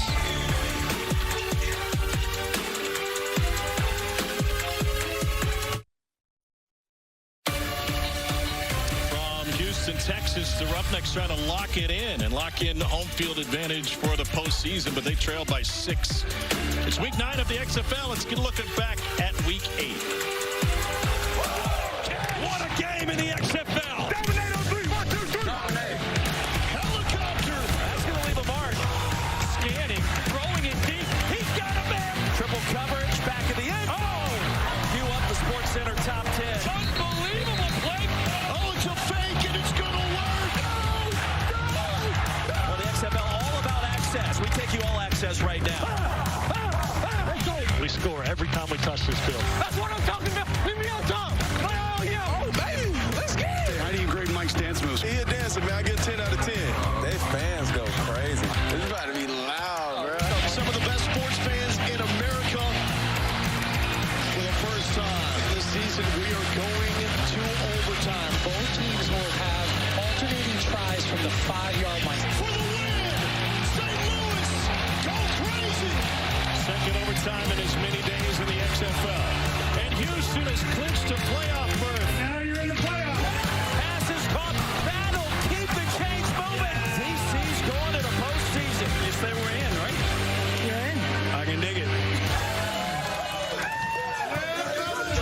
I can dig it. Week 9 of the XFL continues tonight. It's Orlando and San Antonio. Brahma's the home team. It'll be loud in the Dome tonight. Arlington is in D.C. tomorrow at noon on ESPN. And the weekends with Seattle going into the Dome in St. Louis Sunday, 3 o'clock on ESPN. What a game we've had so far. Tom Hart, Greg McElroy, got Cole and Katie in the locker rooms. It was so much on the line for this Houston team, whether it's lack of focus or execution, the mistakes of what given Vegas' lead at the half. Yeah, 2 turnovers turned into 12 points. And then fortunately for them, their defense created a turnover of their own, scoop and score touchdown going the other direction. So when you look at really the first half, it was kind of a comedy of errors. I mean, you had the holding 2 on Vegas at the end of half that wiped 3 points at least off the board. So cleaning it up in the second half has to be the #1 priority for both Wade Phillips and for Rod Woodson on Houston and Vegas' sideline respectively. If you're looking for a little action this game, remember Greg said earlier, Houston's been a great second half team. The greatest point differential in the league in the fourth quarter. The question is, that's what they've done so far. Can they find that today? And conversely, Vegas has really struggled in the second half of football games. They've given up 116 points in the second half. That's the most in the XFL. So one team that struggled in the second half, one team that's excelled in the second half. But based on the first 30 minutes, there's not a whole lot to like from what we've seen Houston offensively. They've been off rhythm in the passing game. They haven't been able to consistently run the football.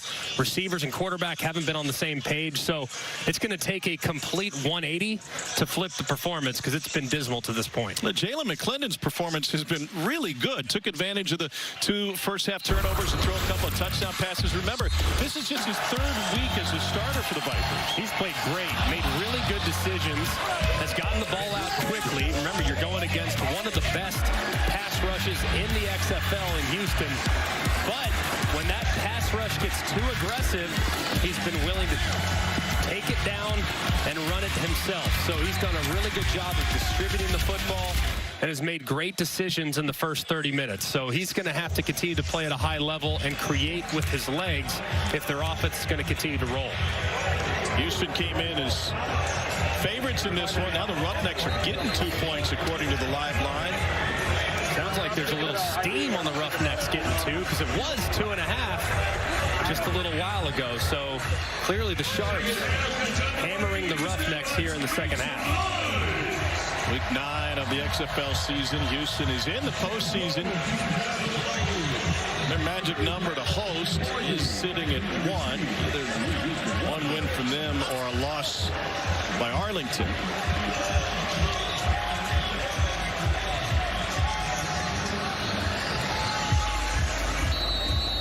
Pretty simple. It's right there for the taking for the Roughnecks, who needed overtime to win at San Antonio last week. Sam Sloman to kick it off. Max Borghi. Nobody can move until he touches it, and he gets it right at the goal line. Borghi looking for a seam.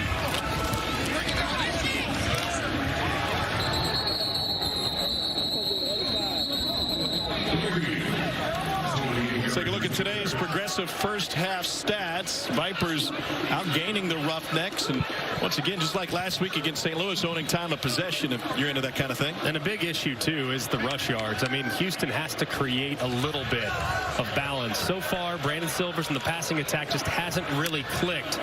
Got to take some of the pressure off the passing attack by being better on first and second down, and that starts by effectively running the football in those regular down and distance situations. Bit of a hole for Bryson Allen. Played his college ball at Delaware State. Decent start. Good start right there. 4 yards on first down. Always feel good about that. If I'm A.J. Smith, I continue to kind of lean on that offensive line. See if I can't create a little bit of a seam in the run game.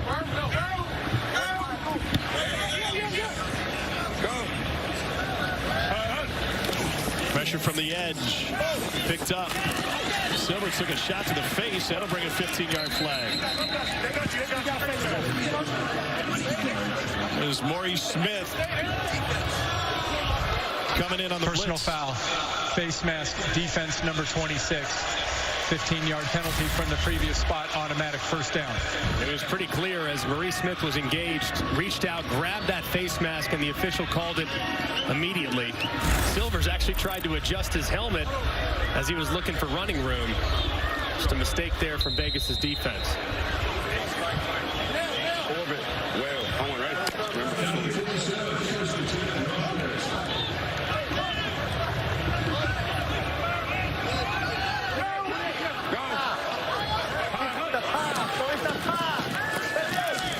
Swing out to Allen, and he cuts back against the grain.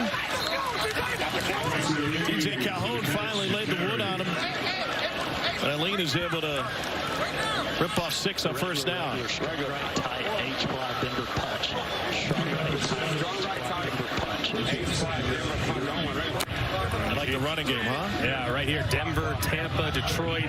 Anytime you hear a name of a city, it's a run play here in the run and shoot. This will be a handoff inside to the right. Why not Peoria or Paducah? Those would be short yardage runs because they're smaller. That's what it is. Different Troy quarterback than Corey Robinson.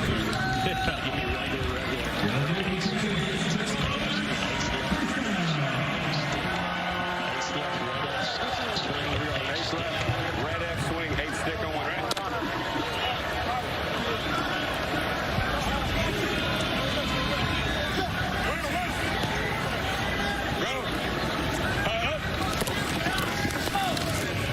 Here's Borghi. He loses yardage on first down. Maurice Smith there to make the play. This Vegas coaching staff, Chris Dishman and Rod Woodson on the defensive side, really like what Smith has brought to the organization for coming back from injury. And he's got a chance to get a real good look at the next level. Yeah, he's played in a lot of big games at both Alabama and at Georgia. So he knows what the expectation is, and that was a great open field tackle behind the line of scrimmage. Pressure. Got out of it. And Silvers slides down. After a nice run, that's going to set up third and intermediate. Let's go. Trey left, stand, move right, Duke. There's Trey right, excuse me. Trey right, stand. F move right, blue juke wide prop. Blue juke wide prop. Get to the first down, be looking for the corners, outside release. Justin, here we go. Talking to Justin Smith, number 10. Absolutely has to outside release. Near side receiver. Silvers has that covered. Fires the other side. And that's good for a first down to Garrett Owens. Here we go.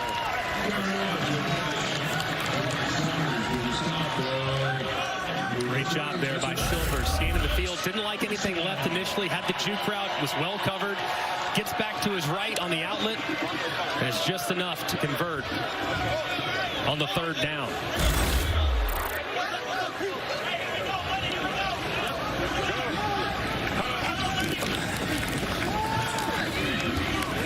Huge stop straight ahead by Laurent Stokes out of Oklahoma. Here we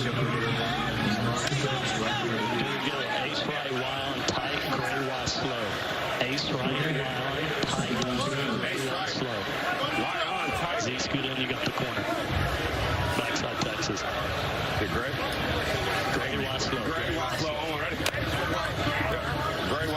So you hear red and you hear blue a lot. Gray is a little bit of a mix. Gray, for them, is a little bit of a 7-man protection, meaning the tight end at the line of scrimmage, he's got to initiate by blocking first. Smith came in blitzing again, and Owens has just a 1-yard gain.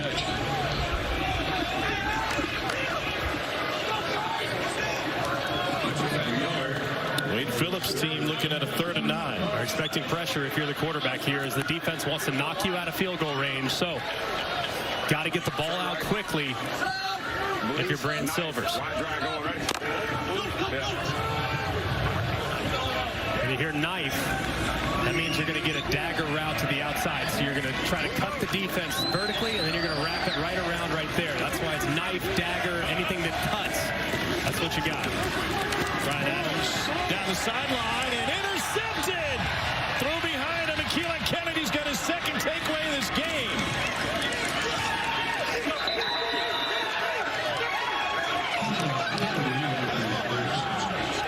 Keelan Kennedy was working for a moving company in Pensacola when the XFL called, and going to be in the heat. Would you rather be hauling couches or taking a football away?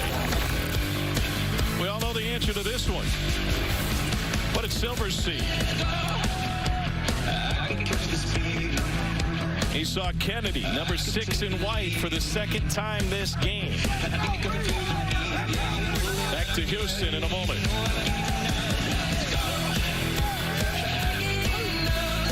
The new XFL has arrived. And it is here to stay. 1, 2, 3. We're making it about her and him and them and you. It's a chance for everyone to be a part of something bigger. Something that just might be more than football. Touchdown! Intercepted! Showing the burners! Come experience the XFL. Don't wait. Get your single game tickets now at xfl.com/tickets. Key 2nd pick of the game and a have-to-have-it moment. How is this one different than the first? I wouldn't say they're really different. We feel like we need everyone, every drive, if we can get one. We just focus on playing good ball, trusting our technique, trusting our coaching, and that's what helped me make the play. Thinking about what you've accomplished just this afternoon, you were working for a moving company when you got the call to come join the XFL. What has this experience been like for you? Man, this is such a blessing. I feel so blessed to have this opportunity. I wouldn't want to be anywhere else right now. Keep it up. Thank you. Keelan Kennedy, you're not in Kansas anymore. Garden City Community College and Fort Hays State, was committed to Jackson State. Ended up getting a look thanks to a 3-week camp in the NFL Alumni Academy. And it has led to a breakout game here with 2 interceptions, and now Ellerby with the big stop. Those are the first 2 picks of the season for Kennedy. A great play on the last one as well. Just kept the eyes inside, continued to run vertical with the receiver, knowing there was no threat to the outside and short.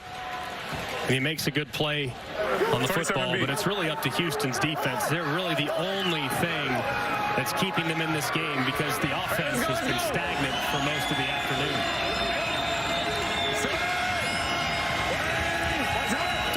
Averaging better than 5 yards a play to the perimeter, and taken away by Houston. Defense comes through, and J.D. Harris.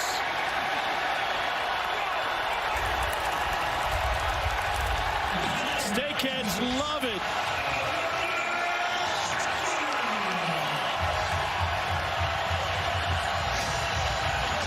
Take a bow. Harris took it away from Martavis Bryant.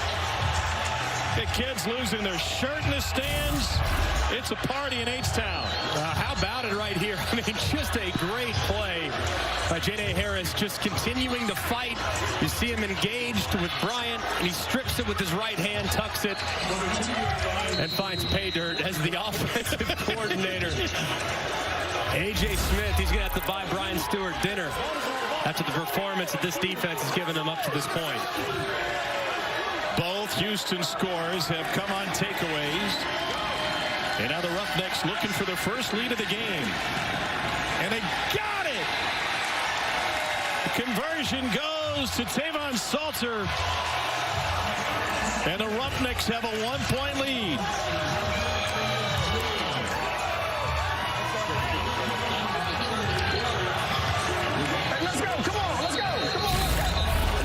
execution here. Quick throw to the inside with some momentum as they're able to squeak across the line for the conversion as Salter plays big and finds his way for the conversion as we go down to Cole.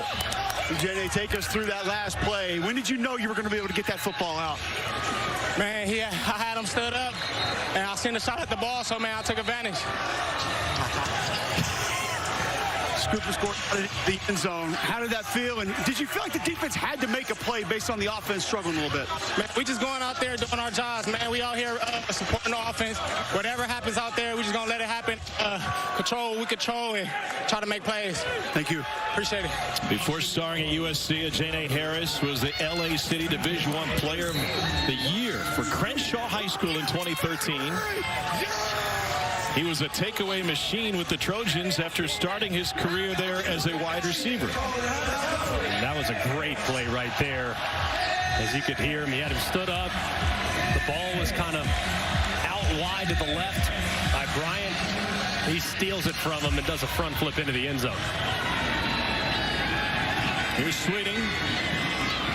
Took off from the 7. And taken down at the 26-yard line. Round 1 of the NFL Draft beginning April 27th in Kansas City.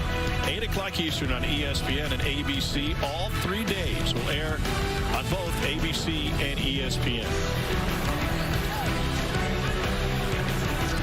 The great thing about the XFL is the calendar. I mean, obviously, Wayne Johnson, Danny Garcia, Redbird, they've all emphasized the importance of the opportunities the players are going to have beyond this league. So to wrap up the regular season next week, a week prior to the NFL Draft, really gives these guys a great chance to potentially latch onto a roster. So it's another step taken by the XFL that makes this league second to none.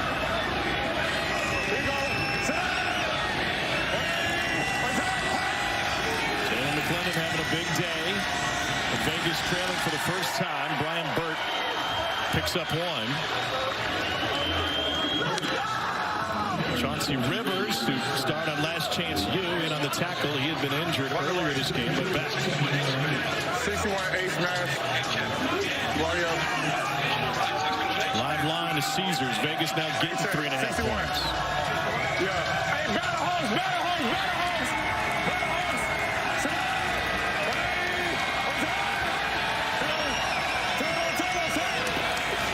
Second and 8. McClendon on time. That's Jeff Badette. Played at both Kentucky and then Oklahoma. Coming back from an injury. Didn't play last week.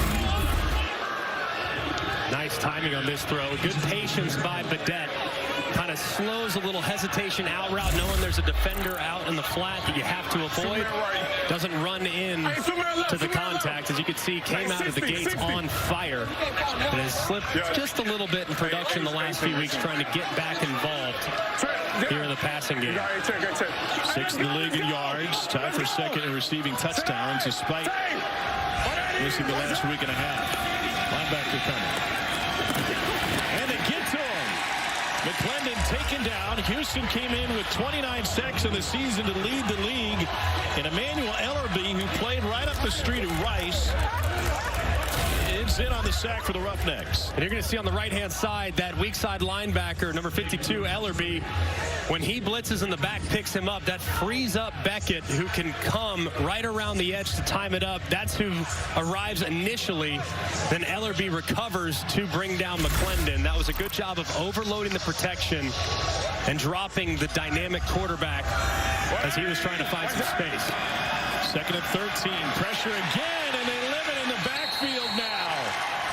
Brian Bird swallowed up by a host of Roughnecks, including Tavante Beckett and William Likely.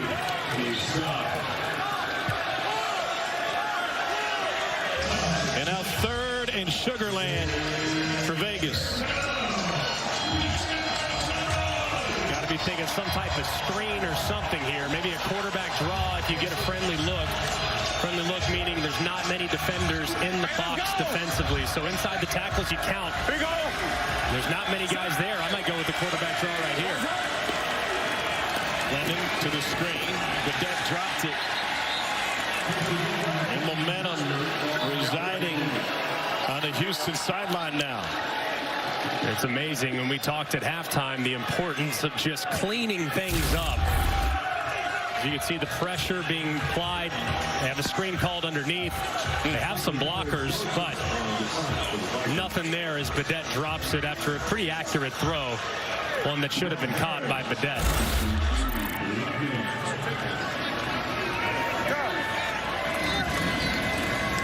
4th and 20. They punted away. Travell Harris from the 26. Ducks his way to the 40, stays on his feet, is able to get to the sideline, and high steps his way past midfield. Houston's got momentum. First and takeaway, the scoop and score, and now big special teams play. Roughnecks lead by 1. We return after this message and a word from our ABC stations.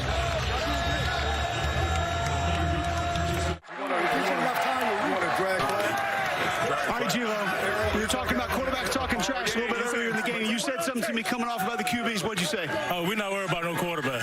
We coming after you, though. That's it. You know it? Hey, we the police. I mean, we out here regular. You don't even look like you're sweating. Hey, man. We the best hey, in the league. Yeah, hey, we the police. We run everything got here. At some point, you got to come home. Hey, y'all ready? Y'all ready? You can bad boys. What you gonna do? What you gonna do when they come for you? Boys, bad boys. You got to come home at some point. You can run, but you can't hide. There it is. You can't hide. Mike Lowry. Which of those three is Tia Leone, though? Well, I'm trying to figure out, I really, as a quarterback, am very uncomfortable with how much energy the D-line has at this point of the game. I need those guys to be dying on the sideline. Not the case, though. There's Bryce and Eileen trying to change direction. Yeah, they have a lot of energy, huh? Man, I want to see defensive linemen that are on the oxygen tank, that are getting IVs. Not the case, though, as Houston's defense continues to keep them in it. No, 100%. They're in the backfield. They're good. Doesn't matter how hot it is, how many reps. Oh, it doesn't matter. Yeah, you can go all day as long as I'm winning. Yeah. That's it. Second down 10. Silvers dumps it out to Eileen. He was just short of the mark of the 3rd and 1. No, I want to go jumbo.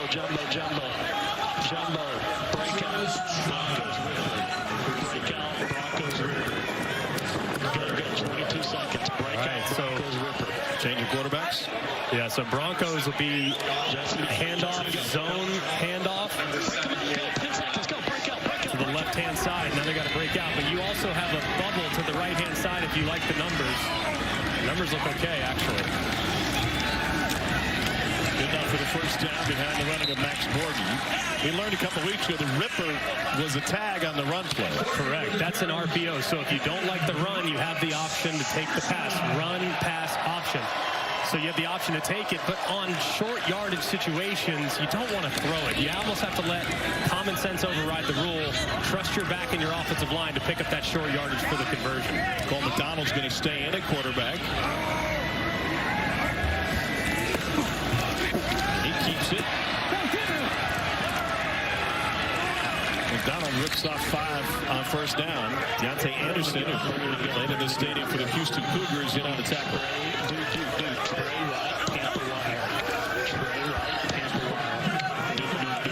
Near Tampa, that's a trap. So you're going to see one of these offensive linemen trap the defensive tackle to the play side.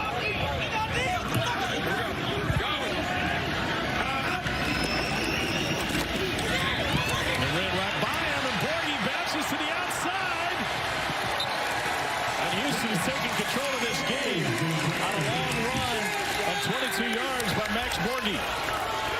We talked at halftime. It's going to be so important with the passing game struggling.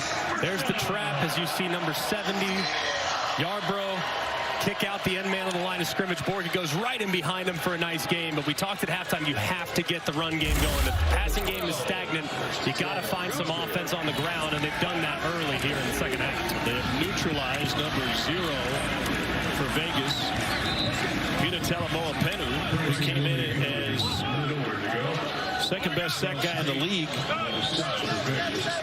He just hasn't been able to impact this game. And so much of Houston's offensive plan is really designed to limit his impact. Making sure a tight end is over him, making sure a back will hit him on the way out of the backfield. So Peter Tomo Penu still affecting the game even though he doesn't have the numbers. Ripped over the middle, and that is caught for first down at the 1-yard line by Travell Harris. Probably the best throw of the day so far from Brandon Silver. That's a really tight window. It's good coverage there in the red zone. He's able to squeeze it in and allow his receiver to go down and make a play for him. Still get Houston on the live line, -5.5.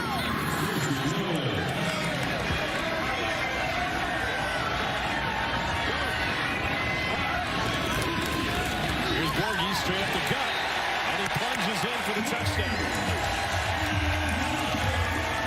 First offensive touchdown for the Roughnecks today. The defense has contributed 2.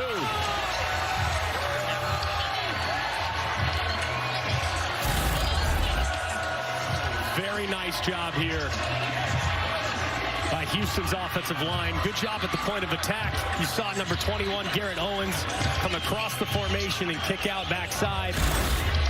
And Borghi knows exactly how far he's got to go to get it. To get the 6. Interesting to go for 2 here. You got some action at the top. Not sure what was going on there, but it looked like a Vipers player hit somebody. It's Maurice Smith and Adam Sparks who... I think it's 26, not 28. One on each team. Smith, number 26. Giving him a personal foul for giving him the business there. And then UNR. Okay. Personal foul. Defense. Personal foul. Offense. The penalty's offset. The try will be attempted from the 5-yard line. Dante Burnett in the middle of it. Well, you can see the top of the screen right here in the bunch formation. Got some action there. Little chatter. Things escalate a little bit, but a good job by the officials, man. Just call it on both sides, move on.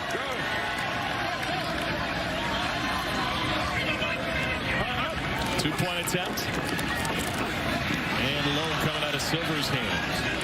The lead is 7. Katie George, what do you got? I'm with Isaiah Williams here. Isaiah backs against the wall a little bit. What do you guys need to do to get some momentum going on offense? I think we're just making a couple adjustments. You know, J-Mac's playing a pretty good game. We're going to keep moving him up front, get the run game going, and then we'll go from there. Thanks for the time. Thank you. 10,967 here at TD-ECU Stadium in Houston, and they have seen a thriller going back and forth. We got some meat on the sideline. Max Borghi's with Cole. Max, you got that touchdown, and you love short yardage situations, don't you? Yeah, I mean, just got to rely on the line, and they did a great job blocking up front. A lot of people look at your stature, though. They would think you won't want the ball around the goal line, though. You feast on that. Wherever, man. I make plays all over the field. I don't care where it is. Thanks, Max. Hey. Played in a similar offense playing at Washington State. The guy spent some time in a couple of camps. Colts, Broncos, and Steelers. He's an excellent player. It just, sometimes, especially a running back, there's so many great running backs. And him being maybe the tiniest bit of a question mark, can he contribute on special teams outside of being a return man is probably the big question. But my goodness, in this offense, he's a perfect setup and the perfect back for the style of attack. 19 unanswered yard line points for down. Houston.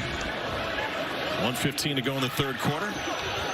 The 9-part docuseries Player 54 gives you an all-access look at XFL players and coaches. Episode 6 is available now on ESPN Plus and looks at the Guardians' dramatic first win of the season against the Defenders. It came in Week 7. Then how DC bounced back from that loss and got ready for a weekend matchup against Seattle. All 6 episodes available on ESPN Plus. 19 unanswered for Houston, as I mentioned. Pressure is on Jalen McClendon in Vegas now. Here you go.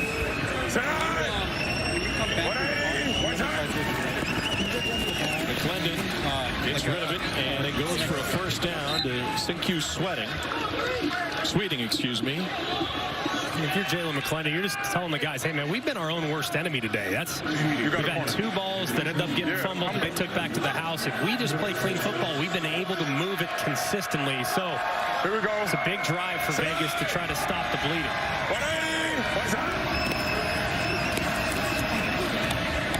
To the edge, and this is Geronimo Allison, and they're moving the ball again. Greg, live line right now, you could get Vegas plus 6.5. Do you take it? I would take it. I mean, they've been the more consistent team today. Now, Houston has all the momentum, but knowing how this thing is probably going to go down to the wire, I think getting just inside of a touchdown feels favorable. The total would be what I would be looking at right now. Sitting at 42.5 on the live line, 44 is where it opened.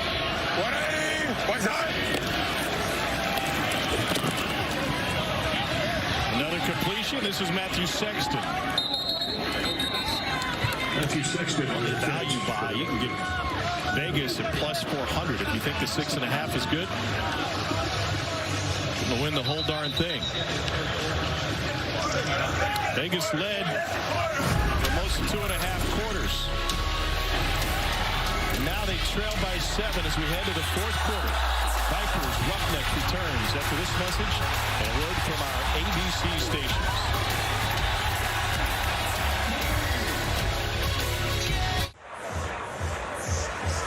Houston can take care of business. Wade Phillips can have his team playing at home in the postseason with a win this afternoon.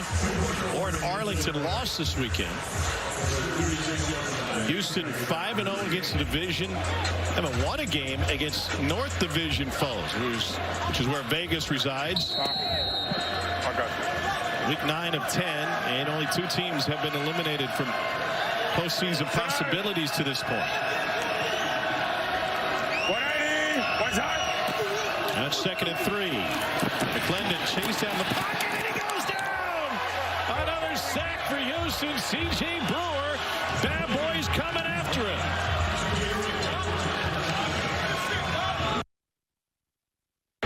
And this right here, I'm not sure what's going on with the right side of the offensive line. Isaiah Williams engages initially and then slides to the outside. I'm not sure what he's thinking. Allowing a defensive tackle to breathe fire on your quarterback. I don't know if he thought the center was going to be going in that direction to help him out, but either way, miscommunication up front. There's absolutely nothing Jalen McClendon can do. 3rd sack of the game for the Roughnecks, and with the play clock approaching 0, timeout. Las Vegas, they're first of the half. So many little things 30 seconds. have conspired against Rod Woodson's team over the course of this season. Last week, a fake field goal. The left was left incomplete, and today, 2 key turnovers that led to Houston scores. And that's been the biggest key. I mean, Vegas has been so competitive, but way too many self-inflicted mistakes all season long, starting week 1. And you got to give credit, too, to Houston defensively. Right around the left-hand side is DeAndre Johnson. He strips the ball loose. Beckett grabs it, takes it to the house. That wasn't the only play. A little bit later on, Ajay Harris engaged with Bryant to the outside. He strips the ball. And then right here, continuing to apply pressure up front and create negative plays against Vegas offensively. So out of the timeout, McClendon fires one complete on 3rd and long. A good play there. I know it doesn't seem like much. I know ultimately you're going to come up short of converting that 3rd down conversion, but you now at least give your field goal kicker a chance. Nothing open downfield. Houston played very soft defensively. Take the underneath and allow the guy to catch and run to make this field goal a little more manageable from about what would have been a 53-yarder or so to now, or excuse me, a 63-yarder now to a 53-yarder. He was just wide on a 55-yarder at the end of the half. This one is plenty good. And so Vegas has made it a 4-point game. A moment ago, they were getting 7.5. Early in the 4th quarter, we got a 4-point game in Houston. The new XFL has arrived. And it is here to to stay. 1, 2, 3. We're making it about her and him and them and you. It's a chance for everyone to be a part of something bigger. Something that just might be more than football. Touchdown! Intercepted! Showing the burners! Come experience the XFL. Don't wait. Get your single game tickets now at xfl.com/tickets. Jamar, obviously there's some frustrations on the defensive side right now. You're a veteran that people listen to on this side. What kind of advice have you given them? Because there's still a lot of football to be played. Man, put our swagger jackets back on, man. You know, they only got one play on us. At the end of the day, it's 4 quarters of football, so we got to go out there and finish. Thank you. Thank you. Couple of takeaways for Vegas in the first half, giving them 8 over a 2.5 game span. They could use another one. After the field goal, Vegas will kick it away.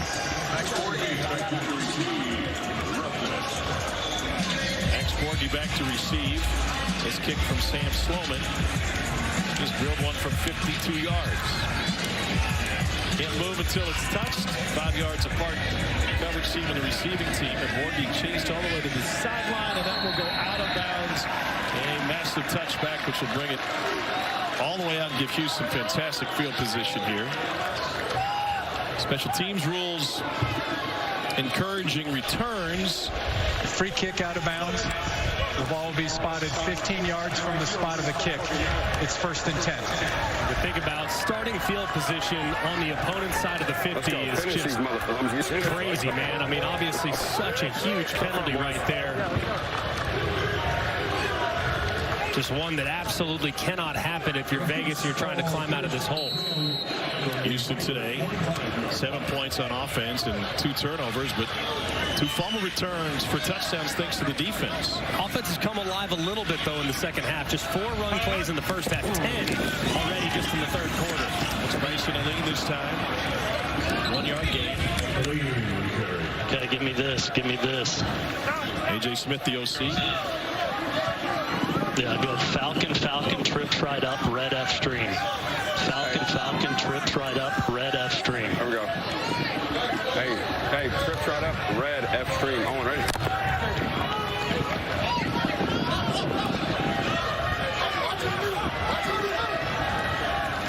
Go! Watch the crack. Pressure coming. They got the Silvers and force an errant pass. Deontay Anderson, former Houston Cougar, in addition to playing at Ole Miss.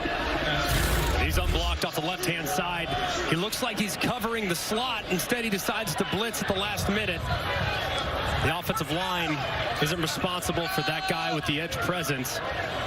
And he drops Silvers for a big hit. As a quarterback, how do you see that? You have to be able to anticipate it and understand, hey, man, if anything comes outside the left tackle, he's mine. Got to be looking at it and get rid of it quickly. They drop 8 this time. Silvers going deep over the middle into coverage and incomplete. Cedric Byrd, the intended receiver, he was surrounded by 3 white jerseys. And it's got to be a killer for the Houston Roughnecks. You get great field position, the plus 45-yard line, and you go 3 and out and only gain 2 yards in the process. It was well executed defensively by Vegas, bringing that pressure on 2nd down to get them behind the sticks. But, man, what a missed opportunity for the Roughnecks. Ray Sporter to punt it away. The Houston team started the season 4-0. They're just 1-3 in the second half of their season. Owen checks up. And it's going to be a long field for Vegas. 11:32 to go in the 4th quarter. Vegas down 4. Week 9 of the XFL rolls on tonight. Prime time, ESPN2. Orlando is in San Antonio to take on Hines Ward's Brahmas. And the best team in the league, DC, is home against Arlington tomorrow at noon on ESPN. And Cause the Law in the Lou, Battlehawks in the Dome. And a must-win against Seattle, 3 o'clock on ESPN to close out your XFL weekend. I'll tell you what, that game Sunday afternoon, I mean, you could make a case it's the biggest game of the season up to this point. And the XFL winner likely in the North Championship. Loser likely out of the playoffs, and those are definitely 2 of the 3 best teams in the league. the same page with the net. Blitz was coming.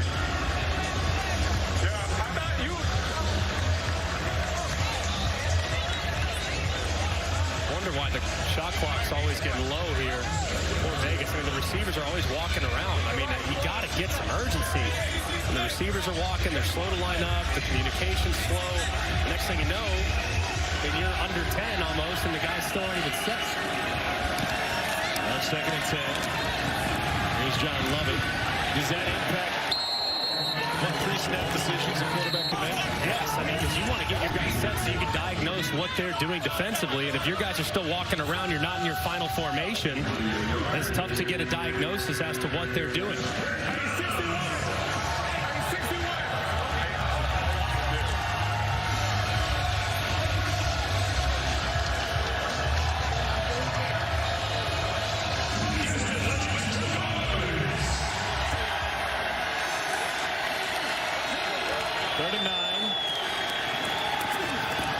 Incomplete, just a hair off, trying to find Sweeting. It was the right place to go with the football. As McClendon released it, he thought Sweeting was going to just stop right on a dime, but Sweeting starts coming back towards the line of scrimmage. It's well anticipated, and it would have been a completion had they been on the same page. Slightly off target results in a punt for the Vipers. Empty possession for Vegas. How much time ran off them? Fourth punt of the game. Harris will have a chance. He's from the 36. Brings it to the far side. Skips to midfield. And once again, the Roughnecks are going to have good field position. Houston is the site. The Roughnecks hoping to be home for the postseason to take care of Rod Woodson's team to get there. Vipers Roughnecks returns after this message and a word from our ABC stations. The new XFL has arrived. And it is here to stay. 1, 2, 3. We're making it about her and him and them and you. It's a chance for everyone to be a part of something bigger. Something that just might be more than football. Touchdown! Intercepted! Showing the burners! Come experience the XFL. Don't wait. Get your single game tickets now at xfl.com/tickets. 9:34 left in Houston, and injuries becoming an issue for the Vipers. I got no bodies left on special teams. I'm down to everybody's hurt. I know what I'm saying, so we're going to let them kick it out and do what we have to do. You know what I mean? Charlie Eager, the special teams coach, sharing with Rod Woodson where they are from a personnel standpoint. And obviously these rosters small, just 45 players dressing on a week-to-week basis, and you have a few guys go down like Vegas has today. They are crazy thin, especially in the third phase, being the special teams units. Here's Max Borghi. He slips through the first tackler. He's got a first down for Houston, and he's still on his feet inside the 15. What a run for Borghi. It goes for 36 yards, and they had him dead to rights multiple times.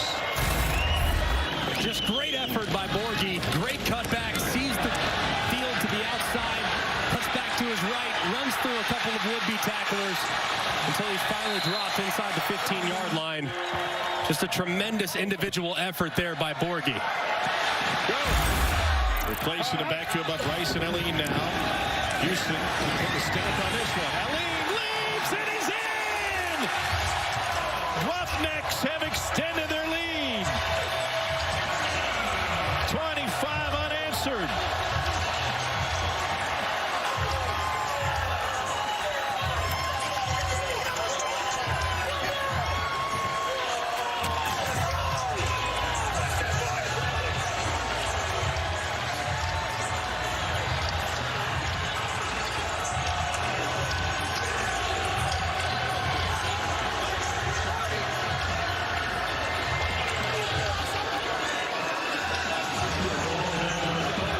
Running backs have really answered the challenge here in the second half. Both Elleen and Borghi creating some big opportunities to now put Houston in the driver's seat. What a finish by Bryson Elleen, and now the point after, and it's a one hopper to the end zone. Bryson Elleen played his college ball at Delaware State. A little direct snap. He grabs it from out in front, and he's off to the races. And how about the leap there into the end zone as A.J. Smith, the offensive coordinator, loving what he sees there up in the booth. They've on the board now twice in the second half via the run game. And it was set up by the longest run of the season for the Roughnecks. Cole is up in the offensive coordinator booth. Cole. All right, AJ, take us through that last drive. For somebody who does not like a single run play that exists, you call two and find a way to get into the end zone. What'd you see? Yeah, we are feeding off the energy of our offensive line. The whole first half, our game plan was to take care of zero, kind of eliminate his will to want to pass rush. And so now we had the box right there. Two big runs. Great job by our running backs. But, hey, we take what the defense gives us. They want to play 4-1. We're going to pound it in there. You've had a couple formations today that you did not run the entire season. You mentioned managing zero and that pass rush. How much has that played into the success here in the second half? Some of those formations I think are big because it adds a gap, yet we can still do all of our spread stuff to the other side of it, and it makes him widen to where he doesn't have a one-on-one pass rush drill. So the game plan's working. We just got to finish here now. Finish like a championship team we're striving to be. It's interesting being up here in the booth with you. Number one, I learned just how soft you guys are because the air conditioning that you're sitting in here in the closed-in booth. And your man down here is giving you every play. He's sitting here handing you all the plays down here. This is Marvin Williams. He's one of my guys right here. We're up here. We see it. He does a fantastic job. He's reading when zero's in, zero's out. He's reading box. He's reading coverages. And we do this thing all together, me and him and our staff, Coach Andre, Estes, and Pardee. We're all calling out stuff, and we're doing this as a team and as a unit, and we're doing a great job. Felt like rhythm and timing wasn't really there early. You've been able to find it throughout the course of this game. Why has that been able to come on? Well, early we shot ourselves in the foot. But it was after those first two drives with the interception, the fumble. Yeah, the rhythm wasn't there. Maybe we get down, we try to pass a little too much instead of staying a little bit more balanced. And once we kind of reset in the half, man, our guys, just showed so much energy in that in that halftime, saying we're not going to quit. And that's what brought us back into getting in the rhythm here. Appreciate the time, Coach. And you can hear that coach's booth celebrating another sack. It's John Daka. Fourth sack of the game for the Roughnecks. And back to the touchdown from Aline, though. You see just how much energy, as A.J. described it, not just from the offensive line, but the backs as well. They've been the most reliable pieces of this offense the last few weeks. Need to continue to lean on those guys as Aline with a little standing backflip and a Lambeau lead to celebrate the big touchdown. You were watching A.J. Smith celebrating it. My eyes went somewhere else. Get ready for your telestrator here, Greg, because I want you to circle this. You're sweeting. There's nowhere to go. Cole was in the booth getting ready for the interview. There you go, Cole. Little FaceTime. What is going on in there? Did he not like it? Did you like it? What was going on there, Cole? I don't know. It's probably on the elevator right now. Let's all be honest with each other. Vegas 0 for its last 6 on third down after starting the game 4 for 5. And that'll get him back on track to Sexton. How do you, if you've been sacked, if you've been struggling on third down as a quarterback, how do you find that rhythm once it's lost? Because everything up to this point doesn't matter. And it's not the easiest thing, but as a quarterback, you have to have the shortest memory of anyone on the field. A corner would probably be second. Left tackle might be third, but you cannot allow previous plays to affect the upcoming play. So what you've done in the last several third downs shouldn't matter. They jumped. And he's going to go deep with a free play. Nice battle. That's why quarterbacks make good golfers, right? Doesn't matter. That, and it's kind of a similar motion, I guess. Rotational athletes is what we call them. They have a flag of pass interference. No flag was thrown, but hat was. PI. Yeah, I might have been out of bounds. NZI, 98. Yeah. And then I'm going to have defensive pass interference number 31. Spot foul. At the spot right there. Yeah, 95 his flag on the offside. And 31. There are 2 fouls by the defense. In the neutral zone at the snap, defense number 98, that penalties declined. Pass interference, spot foul, automatic first down. That's a where's my play there by Jalen McClendon, recognizing that they were offsides, taking a shot, and the next thing you know, you get a big play out of it because of the DPI.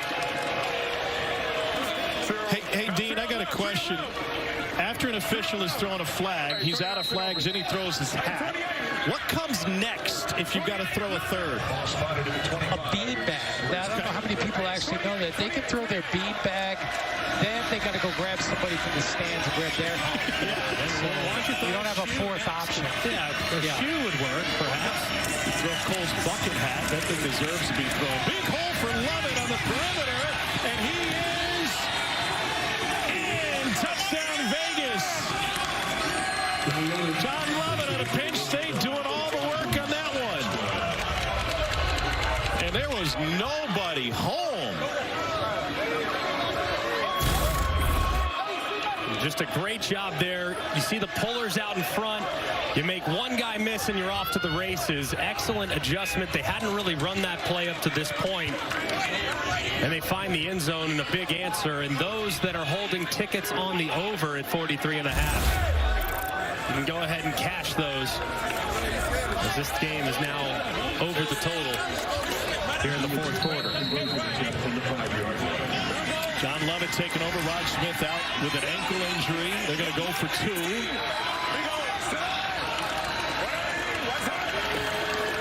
Pressure coming. McClendon, that corner, and it is taken away. What a sensational play by the Roughnecks and John Brannon. Man, how about the catch by Brannon? Timing his jump perfectly, tipping it up to himself. Amazing concentration. Of course, that elbow was down before he secured the catch. Either way, the attempt falls incomplete.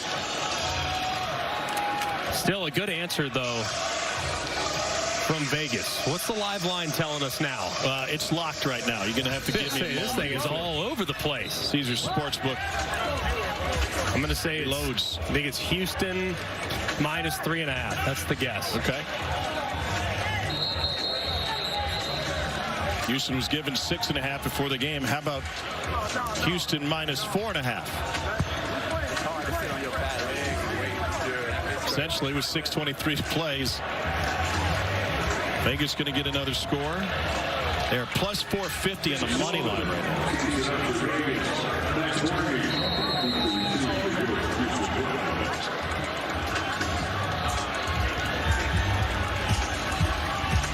Did you just punch in Vegas plus 450? I did not, no, but it's definitely worth thinking about. I don't know, with the way Houston's running it, I'd be tempted if the price is right to lay the points. Vegas has 2 timeouts left. Here's Borghi on the return. And Borghi bounces to the outside. Took a late hit, and there it is. Flag comes in, and once again, they're going to have tremendous field position. It was Cam Sutton. 89. Late hit. After the play, personal foul, late hit out of bounds. Kicking team number 89. 15-yard penalty. It's 1st and 10. Just way late. I mean, absolutely no reason for it. I don't know if he just lost track of where he was on the field or what, but that's a big mistake. John Lovett is with Katie George. John, heck of a hole there. What did you see going to the end zone? You just said heck of a hole, heck of a call by the OC, heck of a team play right there. I had to do my part to go get in the zone for my teammates, so heck of a play like you just said. Why is your team capable of winning this game still? Because we can win any game. We got the roster, got the coaching. Just got to put it together, that's all. Thank you. Yep. Played at Baylor and then Penn State to finish his career. Here's Bryson Elliott, whose 14-yard touchdown run seemed to seal it for Houston. For the big Vegas answer. 6 minutes to play and rolling. Of course, at this point, not yet super mindful of the clock. You can start to play a little bit slower, snap it under 5 seconds or so. You still want to kind of stay aggressive. Your offense is in rhythm. You've been moving the ball well on the ground. You don't want to psych yourself out by going too slow and not pushing the pace. Allen again. Man, he is giving him a burst. And he picks up a first down.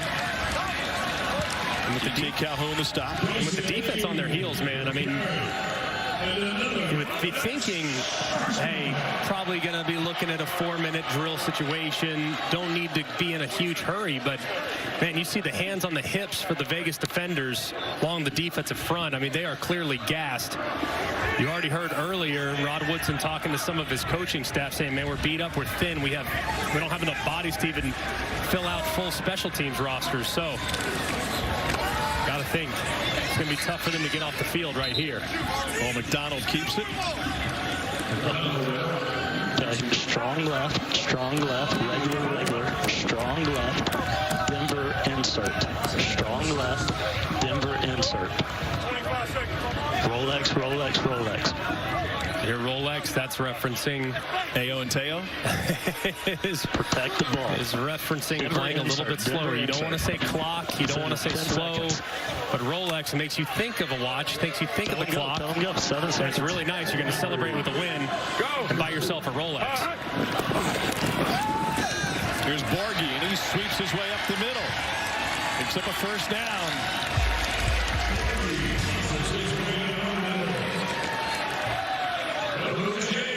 Houston can not only clinch the South Division title, but Wade Phillips can keep his team home in the postseason before the championship game in San Antonio.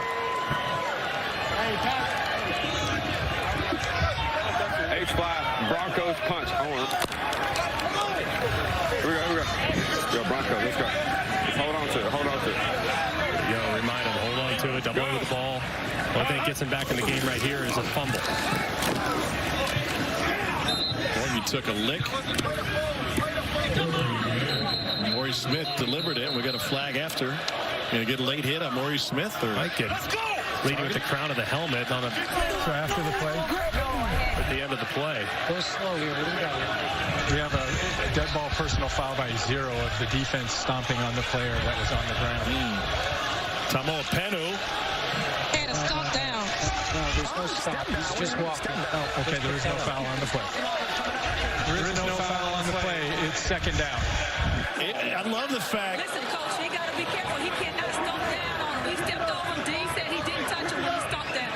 How do you know he meant to do that on purpose? How do you know that's a perception penalty?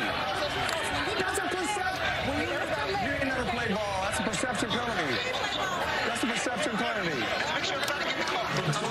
I love the fact that Dean Blandino can correct it with no time lost. Absolutely. So quick, so efficient. Wish it would be adopted at all levels of ball. On 2nd and 9, Aline. And his helmet ripped off. And that'll bring multiple flags. Personal foul. Face mask, defense number 90. Half the distance to the goal, automatic first down. Jasheen Martin. As you can see on the right side of the screen, Martin with that left arm grabbing the helmet, ripping it right off of Aline. It's fortunate that without a helmet, he doesn't get hit harder. Glad he's all right. Let's go. First and goal, 3 minutes to play. Broncos punch. Owen, right? Going to lean on that run game. Yeah, there we go. Over here. Hold on to it.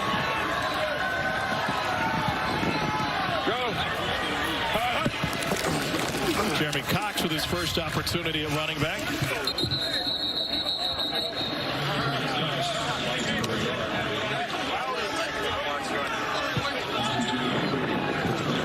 One more play before the 2-minute warning.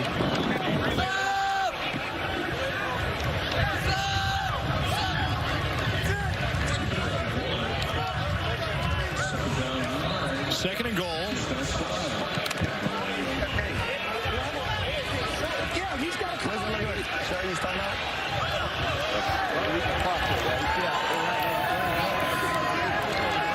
Denver. I think it's Denver. And they'll run it again. And take him to the 2-minute warning. Out there. Vegas came out of there with the ball. The forward momentum ruled to have stopped before Kayvon Walker took the pigskin away. Vegas trying to play spoiler, needs a stop here. 2 minutes to play in Houston. A.J. Smith and the Roughnecks looking good. The defense has done it. Allen flew into the end zone. It's late in Houston for Vegas. Move the chain. Move the chain. Move the chain. We say 30 seconds. Here's looking at the standings. DC and Houston will both be in the postseason, but they're trying to clinch home fields for both the North and South Division playoffs, respectively. Houston can win the South with the win this afternoon, or Arlington losing tomorrow. Arlington can be in with a win or a San Antonio loss. DC win the North Division. Their magic number is 1. They need St. Louis to lose, and the Battlehawks can be in with a win against Seattle tomorrow. And then kick the go out there, and then I'll call timeout before we kick it. Okay? Unless if they call a timeout. And Phillips plotting. 3rd and goal.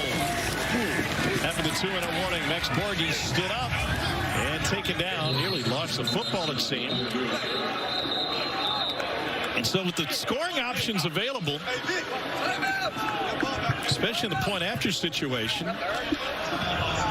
Vegas still very much sitting in this thing. Absolutely, but you see right here, I mean, the ball almost comes out. Beasley is right there. You see the ball go down. Borghi's able to recover it quickly before it even hits the ground. A great job there by Vegas's defense. Getting off the field, a timeout called by Vegas after the fact to preserve some time on the clock, but it'll be a 7-point game. The Vipers getting the ball more than likely here in just a moment.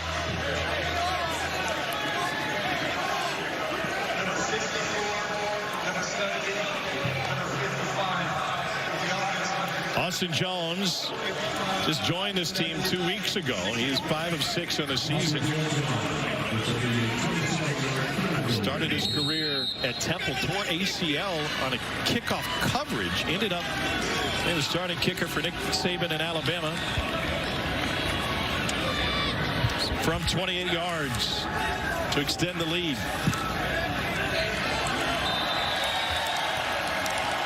And he punches it through. 1:49 to play on this steamy Saturday, and Vegas only has one timeout left, but they've got an offense that's been moving the ball. Tom Hart alongside Greg McElroy, and the play that they've had in the first half was much more efficient. Their downs were much better. They've really struggled in that regard in the second. Yeah, and the pass rush has really picked up for Houston. I mean, they've done a great job. There were some plays early where Jalen McClendon was able to survive in the pocket, even though that rush was coming, and turn nothing into something. That hasn't really happened at any point here in the second half, but got to get in rhythm in the passing game here for this 2-minute operation. Remember in the second quarter, he had a quarterback run where he was kind of in between slides. We haven't seen him run much since that play. Yeah, and he kind of favored his right leg after that play. We're not sure. He doesn't look as if it's bothered him, but he hasn't had that same type of approach here in the second half as far as being willing to tuck it and take off. So going to be very important. More than anything else, though, the offensive line here for Vegas has to step up. They're down their left tackle. He went out early in the game, Demby. So Eatman slid over there to the left side. You're going up against arguably the best pass rush in the XFL featuring Trent Harris. So here is where the pass rushers make their money to close out games like this. So offensive line's going to have to play their very best here down the stretch. 1:49 remaining in regulation. Sinku Sweeting takes it to the 30, turns upfield, he's got a chance, lost the kicker, and he's tracked down from behind past midfield.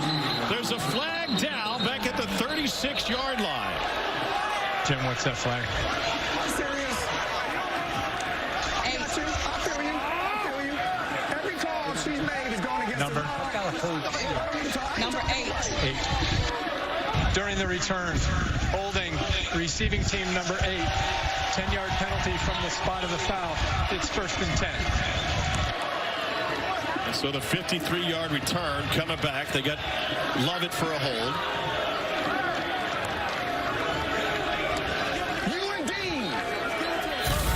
Woodson could challenge this if he thinks it was a bad call. He's got a challenge available to challenge anything. Yeah, he can. On the left side of the screen right here, you see Lovett. And it doesn't look like a hold unless it happened a little earlier. You see that left hand. It does look like he's grabbing the jersey just a touch. If I'm Rod Woodson, I'd challenge it. What do you have to lose outside of the timeout? And at this point, with the clock stopping after every first down, I mean, you can live knowing that you need a touchdown more than anything else. So 1:39 to play. Jalen McClendon forced out, goes back against the grain, and that is called a catch for Badette, and it's a first down. He's got his hands underneath it. 1:30. A great catch there by Badette. I mean, full layout to secure that ball before it hits the ground. Right, so one play and just about back to all that yardage they lost. 4-man rush. On time to the outside. And Geronimo Allison picks up the first down. Vegas is driving here. 1:12 to play. It needs to be a little more urgency amongst the Vegas wide receivers. These guys are still taking too long to get lined up, and you're in a 2-minute operation. 50, 50.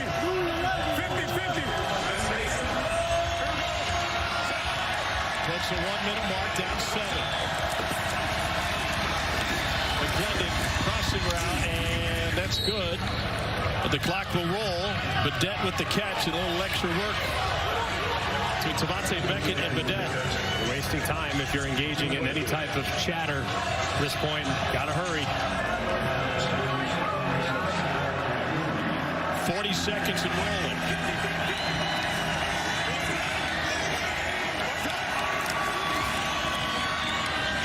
Here's Badette again. Another Vegas first down. 30 seconds left. Emmanuel Ellerbe the stop. Guy gets the line quickly, call a play immediately, clock stops, so you don't need to clock it or anything, not at this point. But they're changing formation. I mean, they're wasting so much time. They got to call timeout. I mean, they've wasted 15 seconds. And finally the timeout. Rod Woodson's Timeout going Las to be Vegas, their final timeout of the half, 30 seconds. Come on, stop. Come on, come here. A lot of frustration on the Vegas sideline. And that's really bad. You can't be changing formation, changing all this stuff when you're in a 2-minute drill and the clock's rolling. I mean, they're trying to go from formation strong left to formation strong right. You just can't do it. Stick with it.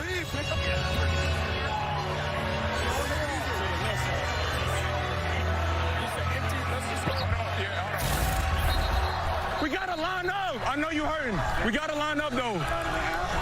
If you don't know, just ask me to say with Joe. That's a killer too, because it really cost them 15 seconds, and they didn't even get a playoff. From the 27-yard line. 18 seconds left. Every single throw at this point has to be beyond the line to gain, so it has to be at least 10 yards. Anything underneath that game set match. This was short of the stick. And he is inbounds. Clock will roll. They got 11 seconds and moving down. They got to clock it immediately. Have to clock it. And he gets it down with 4 seconds left. Come on, it's no timeout. We left our play on the field. One play left for Vegas. Play clock at 18. And now they'll be helped out because Houston will get personnel off the field, and the Roughnecks use a timeout.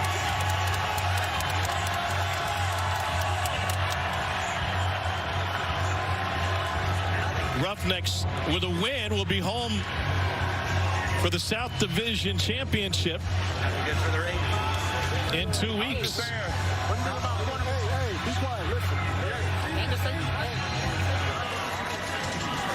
Hey, come here. Everybody, come here. Hey, you're going to bring pressure. All right, you're going to bring pressure. So you want to get your handshake. Yeah, to what's the name side though? Smash, I guess right out. Nah, flood, go flood the outside. Go flood the outside. Yeah, out of 3 receivers. Outside receiver. Let's go. We gotta go. Y'all good? Yeah, corner post. Ready to go to next week? 4 seconds left in regulation. You got to be prepared for pressure.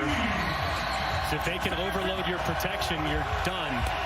Because you won't be able to get the ball out fast enough to get into the end zone. Roughnecks lead the league in sacks. They got 4 today. Here comes pressure from the edge. McClendon goes end zone. It is incomplete. Off the hands of Matthew Sexton, and Houston will be home for the postseason.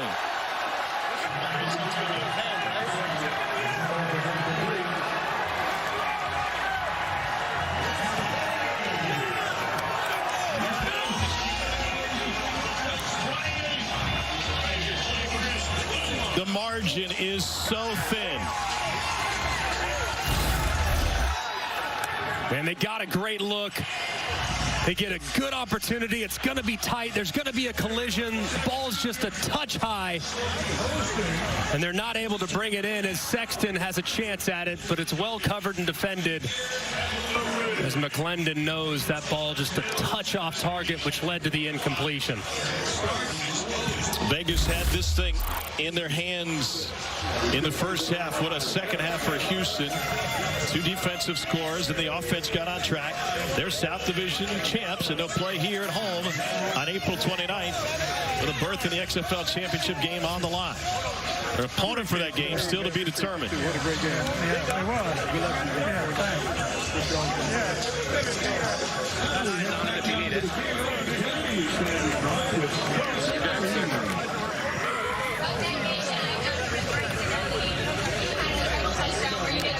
Rod Woodson and Wade Phillips in midfield.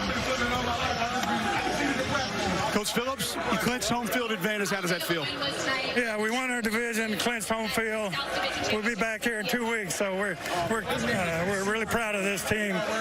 They fought all the way right down to the last play. And you had to lean on something late that hasn't necessarily been your go-to on offense the majority of the season. The run game really came through for you in the second half, especially in the fourth quarter. Yeah, that's the determination. The offensive line did a great job, and our running backs really ran hard. Thank you, Coach. You bet. Thank you. And so the Roughnecks, after trailing early, finally grabbed the lead late and held on to it. They will be home in 2 weeks to play for the XFL South Division Championship.